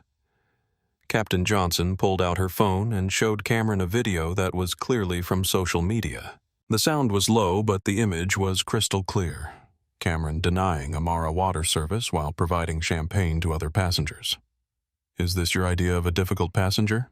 Johnson asked. Cameron watched himself on screen, saw his own condescending expressions, heard his dismissive tone. The video was damning because it showed exactly what had happened without interpretation or context that could excuse his behavior. "Captain, you have to understand she didn't fit the profile of our first-class passengers. The way she was dressed, her attitude." "Stop." Captain Johnson's voice cut through his excuses like a blade. "Do you hear yourself right now? You're telling me you discriminated against a passenger based on her clothing and your assumptions about who belongs in first class." The silence stretched between them as the enormity of his actions began to penetrate Cameron's psychological defenses. "Do you know who that passenger is, Cameron?" He shook his head, though some part of him was beginning to suspect the answer would be devastating. "That's Dr. Amara Baptiste. She owns a 34% stake in Skyline Airways. You just spent the last hour discriminating against one of the people who signs your paycheck." The color drained from Cameron's face so quickly that Captain Johnson thought he might faint. His mouth opened and closed without sound, like someone trying to speak underwater. "She owns the airline," he whispered. "She owns enough of it to shut down this flight with a phone call, which is exactly what she just did. She owns enough of it to have you escorted off this aircraft in Denver, which is exactly what's going to happen." Cameron sank into the observer seat, his legs no longer able to support him. Everything he'd built over 12 years, his reputation, his authority, his future in the industry, was disintegrating in real time. "Captain, I didn't know." "I didn't. If I had known who she was, if you had known she was wealthy and powerful, you would have treated her differently," Johnson interrupted. "But you should have treated her with respect, regardless of who she was, because that's what decent human beings do." Through the cockpit door, they could hear the sounds of approach preparation, flight attendants securing the cabin passengers, storing devices, the subtle changes in engine tone that indicated descent into Denver. "Captain, what happens to me now?" Sarah Johnson looked at the man who'd been part of her crew for over 3 years. She'd trusted him to maintain standards, represent the airline professionally, and treat passengers with dignity. His failure wasn't just professional, it was moral. "When we land, corporate security will escort you from the aircraft. You'll be suspended pending investigation, but based on what I've seen and heard today, your career with Skyline Airways is over." "And other airlines." "Cameron, this incident is viral. Your face, your name, your behavior. It's all over social media. Every major airline will have seen this video before you even finish your suspension meeting." The reality hit him like a physical blow. In the age of social media and instant communication, career-ending mistakes didn't just affect one job, they affected entire industries. His discrimination and threats had been broadcast to millions of people, making him unemployable in any customer-facing role. "I made a mistake," Cameron said desperately. "No," Captain Johnson replied. "A mistake is serving someone the wrong beverage or forgetting to offer a pillow. What you did was deliberate, sustained discrimination followed by threats of physical violence. That's not a mistake, it's a pattern of behavior that reveals your character." As Flight 447 began its final approach to Denver International Airport, Cameron Mitchell sat in the cockpit, contemplating the destruction of everything he'd worked to build. His career, his reputation, his future, all sacrificed because he'd assumed he could judge people by their appearance and treat them accordingly. In 12 minutes, he'd walk off this aircraft for the last time as a Skyline Airways employee. But his humiliation would live forever on the internet, serving as a cautionary tale about the consequences of discrimination in the digital age. As Flight 447 descended toward Denver International Airport, the atmosphere in the first-class cabin had transformed completely.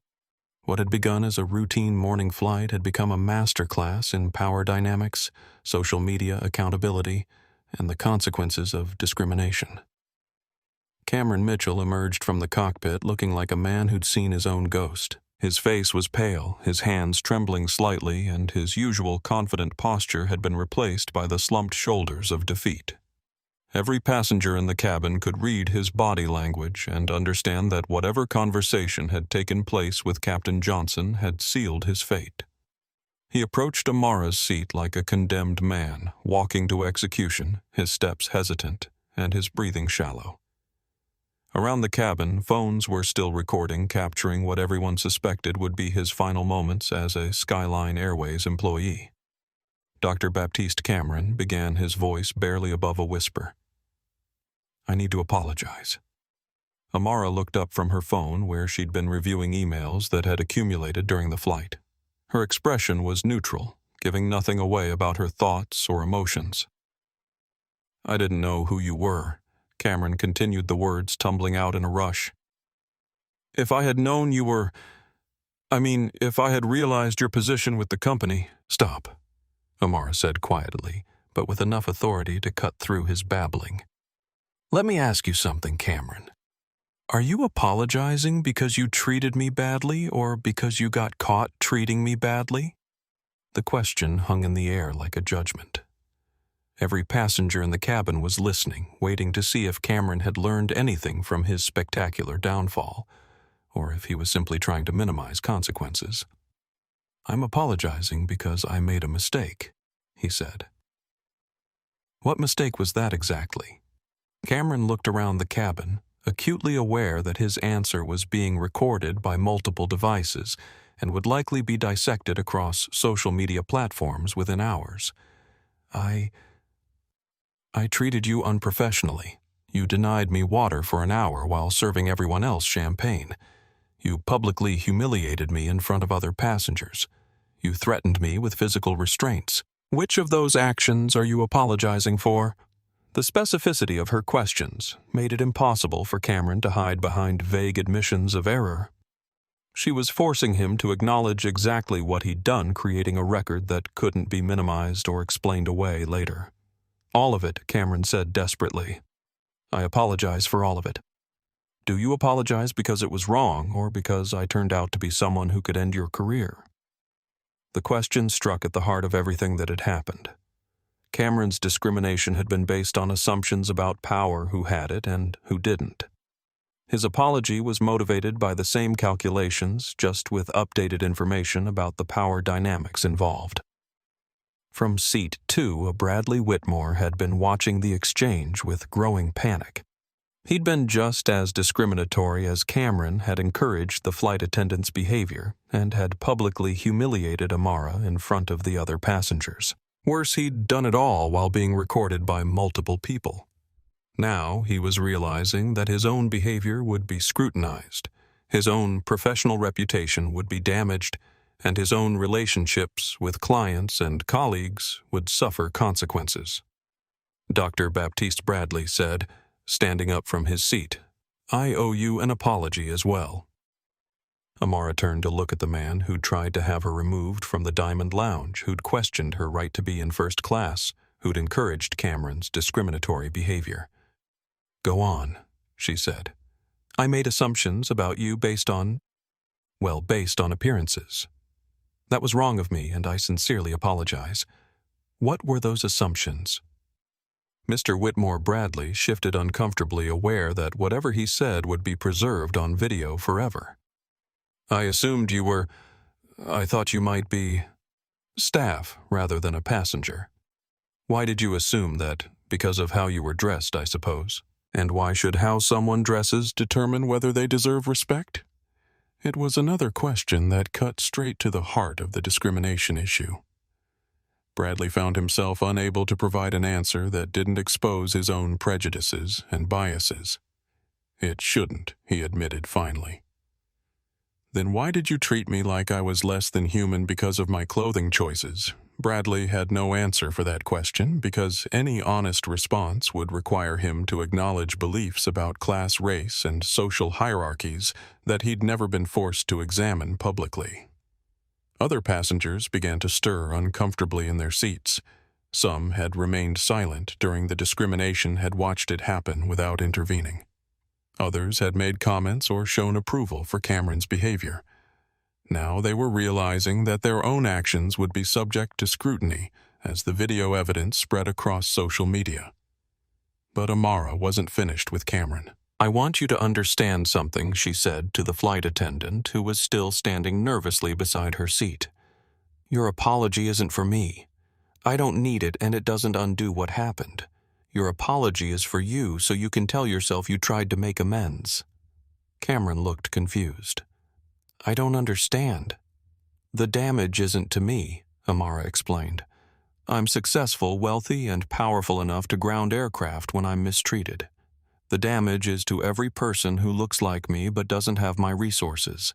Every person who will be judged by their appearance, denied service because of assumptions, threatened because they don't fit someone's idea of who belongs where." The cabin had fallen completely silent, except for the steady drone of engines and the subtle sounds of descent preparation. "Your behavior today will be seen by millions of people. Amara continued. Some will see it as confirmation that discrimination still exists in industries that claim to value diversity. Others will see it as an example of what happens when prejudice meets accountability in the age of social media. She paused, letting the weight of her words settle over the cabin. The question is, what will you do with the rest of your life to make sure this never happens again? Cameron had no answer, because he was still processing the reality that his career was over and his reputation was destroyed.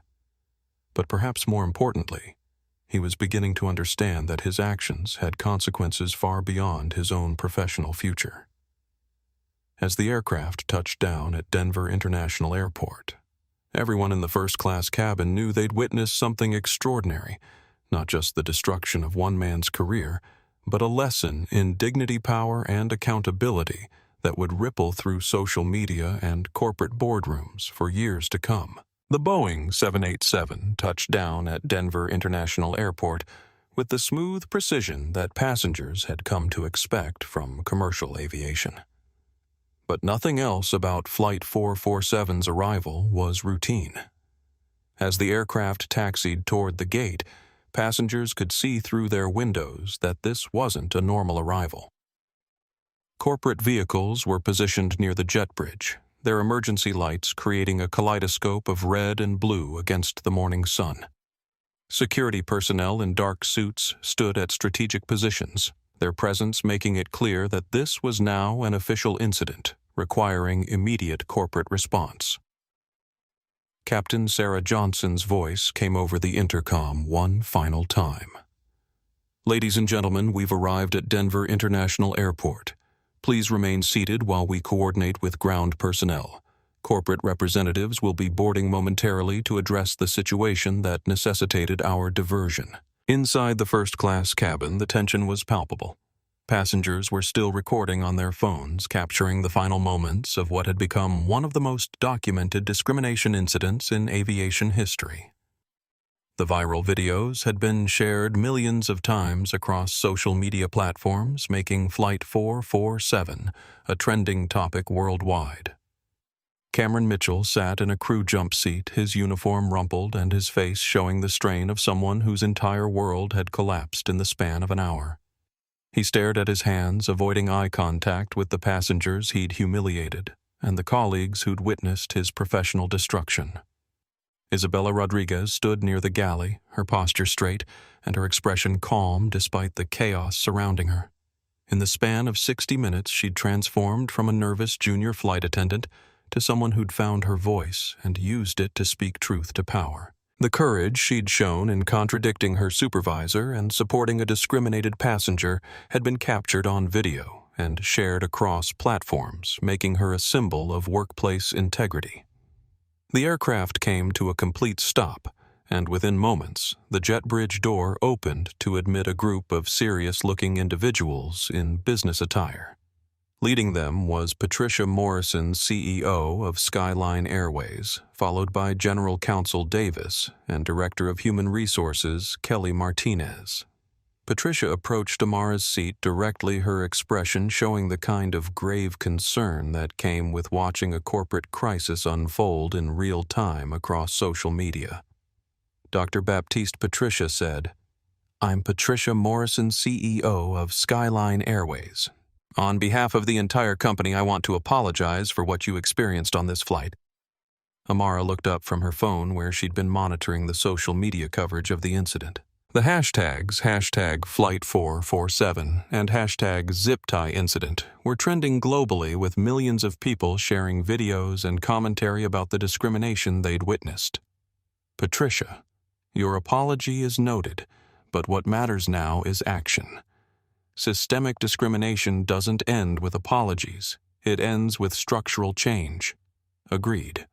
We're prepared to implement the policy changes you outlined during your conference call. We're also prepared to take immediate disciplinary action." Patricia turned toward Cameron, who stood up slowly when he realized the conversation was about to focus on him. "Mr. Mitchell," General Counsel Davis said formally, "you're hereby suspended from duty pending a full investigation into today's events." Please surrender your company identification access cards and any other Skyline Airways property in your possession." Cameron reached into his pocket with shaking hands and pulled out his crew badge, company credit card, and employee access pass. The simple act of turning them over represented the end of a career that had defined his identity for 12 years. "Security will escort you from the aircraft," Davis continued. "You'll receive formal notification of disciplinary proceedings within 48 hours. Two corporate security officers stepped forward, positioning themselves on either side of Cameron. Their presence wasn't threatening, but it made clear that this was an official action with legal implications. As Cameron walked down the aisle toward the exit, he passed each passenger who'd witnessed his discrimination. Some looked at him with disgust, others with pity, but most simply continued recording, documenting the consequences of prejudice in the digital age. At Amara's row, he stopped briefly, opening his mouth as if to speak, but no words came out. What could he say that would undo the damage to his reputation, his career, and his future? What apology could address the broader harm caused by his actions? Instead, he simply continued walking, disappearing through the jet bridge door and out of the airline industry forever. Patricia Morrison turned back to Amara. "Dr. Baptiste, we've arranged for a replacement crew to continue your flight to Chicago. The delay has been approximately 90 minutes. I'll be taking a later flight," Amara replied. "I want to personally review the incident reports and ensure that your response addresses all the issues we discussed. Of course, we've also prepared a temporary promotion for Ms. Rodriguez to acting senior purser as you requested." Isabella stepped forward, her face showing a mixture of nervousness and determination. "Dr. Baptiste, I want to thank you for protecting me from retaliation, and I want you to know that I'll use this opportunity to ensure other crew members understand that we serve all passengers with equal dignity." Amara nodded approvingly.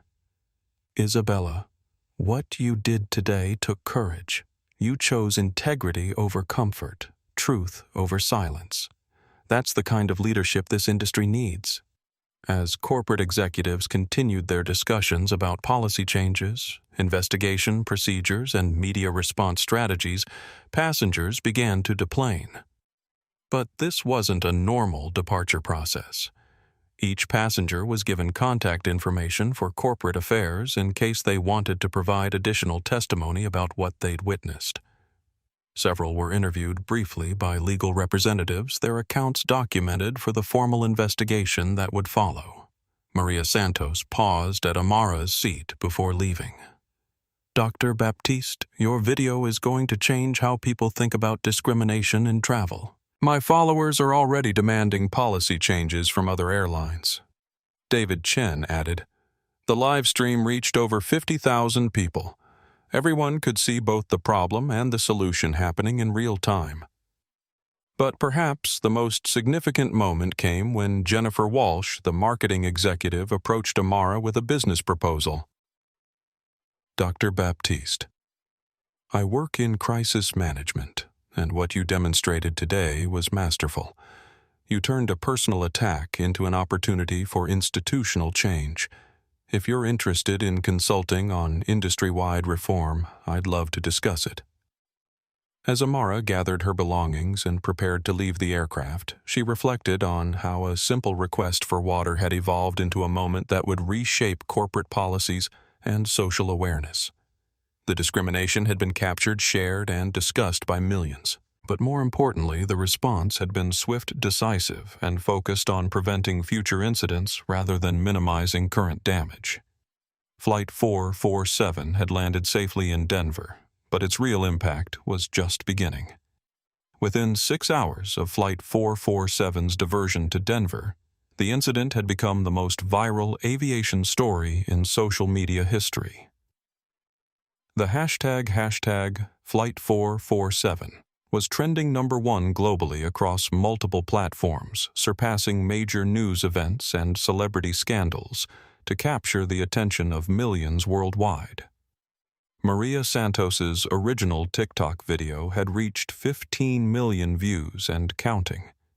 The clip showing Cameron Mitchell's condescending refusal to serve Amara water, followed by his threat with zip ties, had been shared across every major social platform.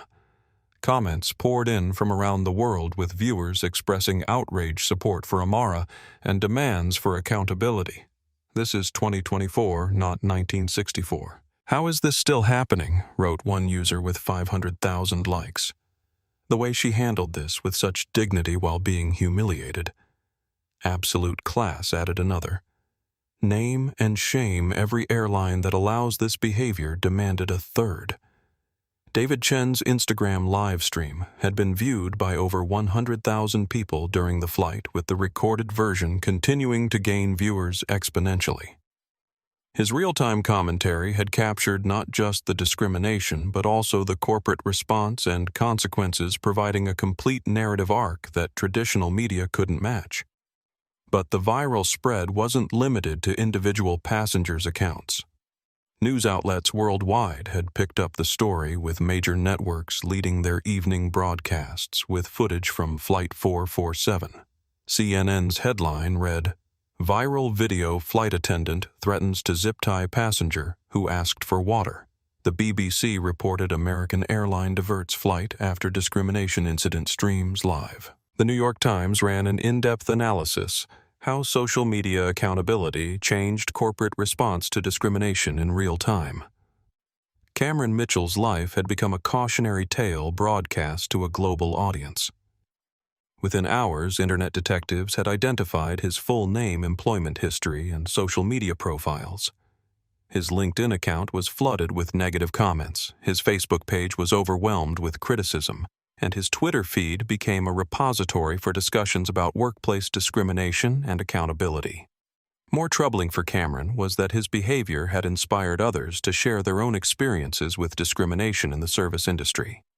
The hashtag #MyFlight 447 story began trending as passengers shared incidents where they'd been mistreated by airline staff, hotel employees, and restaurant workers based on their appearance or perceived status. The viral impact extended far beyond social media shame. Cameron's actions had sparked a broader conversation about training, hiring practices, and corporate culture in the hospitality industry. The Association of Flight Attendants released a statement distancing themselves from his behavior. "The actions of this individual do not represent the values or training standards of professional flight attendants. We support equal treatment for all passengers, regardless of background or appearance." Other airlines began proactively reviewing their own policies and training materials. United Airlines announced enhanced bias training for all customer-facing employees. Delta Airlines released a statement reaffirming their commitment to inclusive service. American Airlines launched an internal review of passenger complaint procedures. But Cameron Mitchell wasn't the only person facing consequences from Flight 447's viral fame. Bradley Whitmore discovered that his discriminatory comments in the Diamond Lounge and his support for Cameron's behavior had been captured on multiple videos. By evening, his hedge fund's website was experiencing technical difficulties due to traffic from people researching his background and business practices. 3 major clients had already called emergency meetings to discuss their continued association with his firm. The pension fund that represented teachers in Colorado issued a statement saying they were reviewing their investment relationship with someone who had demonstrated such clear bias. Bradley's wife called him in a panic after seeing his face on the evening news. "Brad? Your mother is calling me crying. The neighbors are asking questions. What did you do on that plane?" The viral nature of the incident meant that consequences weren't limited to the immediate participants. Other passengers who had remained silent during the discrimination were facing their own reckonings as viewers analyzed their behavior and responses. Social media users were creating detailed breakdowns of who had spoken up, who had remained silent, and who had appeared to support the discriminatory treatment. The passenger in seat 1B, who had smirked during Cameron's confrontation with Amara, found himself identified and criticized across platforms. But the viral impact also created positive consequences and unexpected heroes. Isabella Rodriguez became a symbol of workplace courage after her decision to contradict her supervisor and support Amara. Her video statement supporting the victim and acknowledging discrimination had been shared millions of times, with viewers praising her integrity and bravery. Employment offers began pouring in from other airlines, hospitality companies, and corporations who wanted to associate their brands with the kind of moral courage Isabella had displayed. She received messages of support from flight attendants around the world who thanked her for representing the profession with honor. Captain Sarah Johnson was also recognized for her decisive action in supporting the diversion and refusing to tolerate discrimination under her command. Aviation professionals praised her leadership and commitment to passenger rights over operational convenience. The viral spread had created what social media experts called a perfect storm of accountability: clear video evidence, real-time documentation, immediate consequences, and broad social impact that transformed a single incident into a catalyst for industry-wide change. Dr. Amara Baptiste found herself reluctantly becoming a public figure, with interview requests from major news networks, speaking invitations from civil rights organizations, and consultation offers from companies wanting to improve their diversity and inclusion practices. But perhaps most significantly, the viral nature of Flight 447's story had created a new standard for corporate response to discrimination incidents. Companies across industries were updating their crisis management protocols, recognizing that social media had fundamentally changed how quickly scandals spread and how decisively organizations needed to respond. The age of saying "we'll investigate internally and respond appropriately" was over. In the era of viral, accountability responses needed to be immediate, transparent, and focused on preventing future incidents rather than minimizing current damage. Flight 447 had lasted only 90 minutes from takeoff to emergency landing, but its impact would influence corporate policies, social awareness, and individual behavior for years to come. Cameron Mitchell's career was over, but his actions had inadvertently created a teachable moment that reached millions of people worldwide. The viral revolution in accountability had claimed its most prominent victim, but more importantly, it had created its most effective lesson about dignity, respect, and the consequences of discrimination in the digital age. 6 months after Flight 447 made aviation history, Amara Baptiste sat in her Chicago office on the 42nd floor of the Baptiste Technologies Tower, looking out at Lake Michigan while reviewing the quarterly report from Skyline Airways. The numbers told a story of transformation that even she hadn't anticipated when she'd made that emergency phone call at 37,000 feet. Customer satisfaction ratings had reached all-time highs. Employee engagement scores had improved dramatically. Most importantly, discrimination complaints had dropped by 78% across the entire Skyline Airways system. The changes hadn't happened overnight, but they had happened comprehensively. Within 30 days of the incident, Skyline Airways had implemented what became known as the Baptiste Protocol, a revolutionary approach to service training that focused on universal dignity rather than traditional customer service metrics. Every employee, from baggage handlers to senior executives, underwent mandatory bias awareness training that used the Flight 447 incident as a case study in how prejudice could destroy careers and damage corporate reputations. The training wasn't theoretical.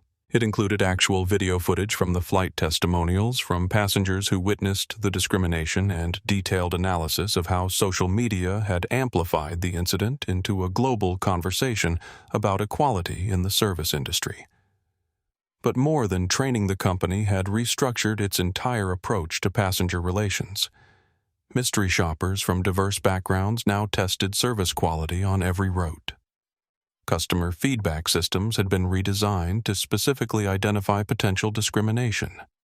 And most importantly, zero-tolerance policies meant that any employee caught treating passengers differently based on appearance or assumptions about their background faced immediate termination. Isabella Rodriguez had become the public face of this transformation. Her promotion from junior flight attendant to director of cabin crew excellence had been swift, but it was based on more than just her courage during the Flight 447 incident. In the months that followed, Isabella had demonstrated exceptional leadership in implementing new training protocols and mentoring other employees who struggled with unconscious bias. She'd also become a sought-after speaker at aviation industry conferences where she shared the story of how finding her voice in a moment of crisis had launched her career and contributed to industry-wide change. The most important thing I learned Isabella would tell audiences is that silence in the face of injustice isn't neutrality, it's complicity. When you see discrimination happening and you don't speak up, you're part of the problem. Her message resonated particularly strongly with younger employees who were navigating corporate hierarchies and learning when to challenge authority figures. Isabella's example showed that integrity and career success weren't mutually exclusive, they were interdependent. The ripple effects of Flight 447 had extended far beyond Skyline Airways. The Federal Aviation Administration had launched a comprehensive review of discrimination policies across all major airlines. The Department of Transportation had issued new guidelines requiring carriers to report bias-related incidents and demonstrate proactive measures to prevent them. More significantly, other airlines had proactively adopted similar reforms rather than waiting for regulatory requirements. The hospitality industry recognized that viral accountability had permanently changed customer expectations, and companies that failed to address bias proactively would face the same kind of public relations disasters that had destroyed Cameron Mitchell's career. Cameron himself had disappeared from public view entirely. His attempts to find employment in customer service had failed repeatedly as potential employers recognized his name from the viral videos. He'd briefly attempted to rebuild his reputation through a LinkedIn post apologizing for his behavior and claiming to have learned from his mistakes, but the response had been overwhelmingly negative. The lasting nature of digital shame meant that his discriminatory behavior would follow him indefinitely. Every Google search of his name returned pages of results about Flight 447, making it impossible for him to escape the consequences of his actions. But the most profound changes had occurred in the culture of air travel itself. Passengers who witnessed discrimination were more likely to speak up, knowing that their voices could be amplified through social media. Flight attendants were more conscious of providing equitable service, understanding that their behavior could be documented and shared globally within minutes.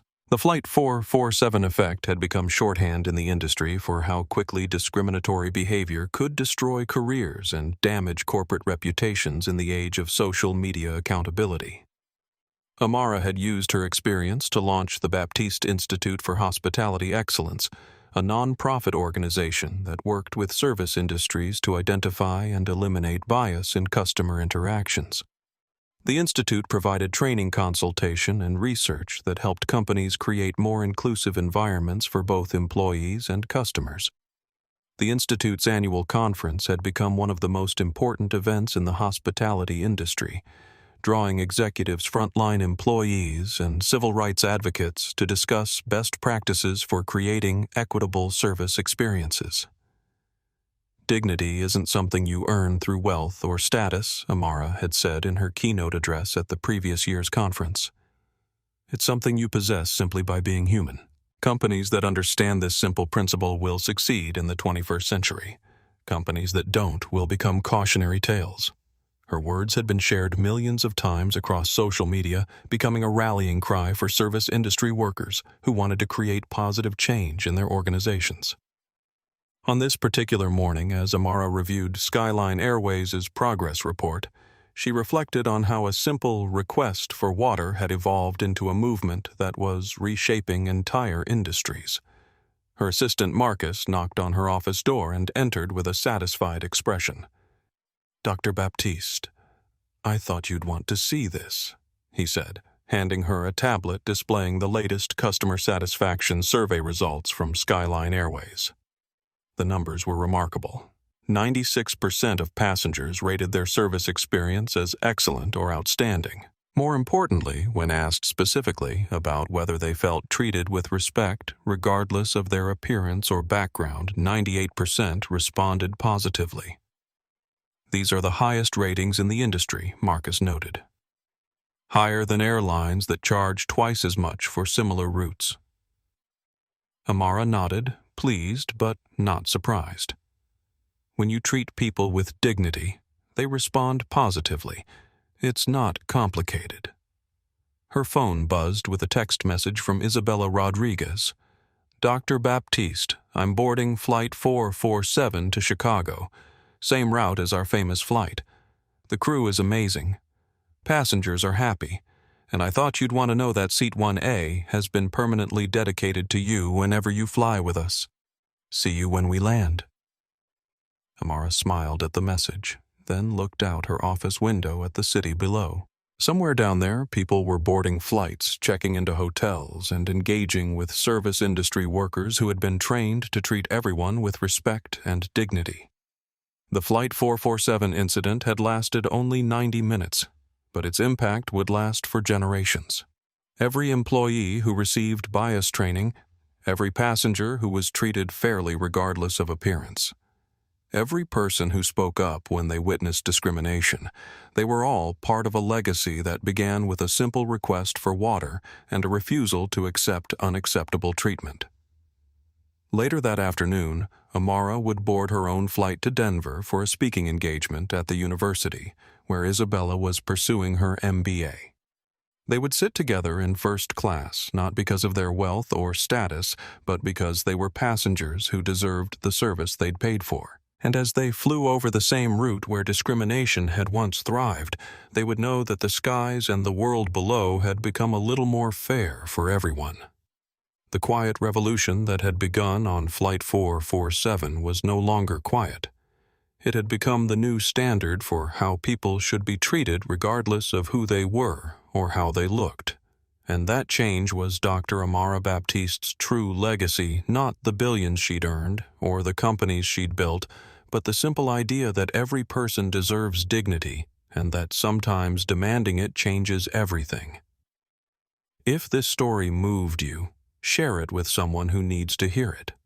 Not for views or likes, but to remind others that quiet dignity can change everything. Hit that subscribe button if you believe everyone deserves respect, regardless of how they look, and remember, you never know who's sitting next to you. The next time someone underestimates you because of your appearance, let them, and then show them who's really in charge, not through anger or revenge, but through the kind of quiet strength that commands respect and creates lasting change. Until next time, stay kind, stay just, and never underestimate the power of standing your ground with grace.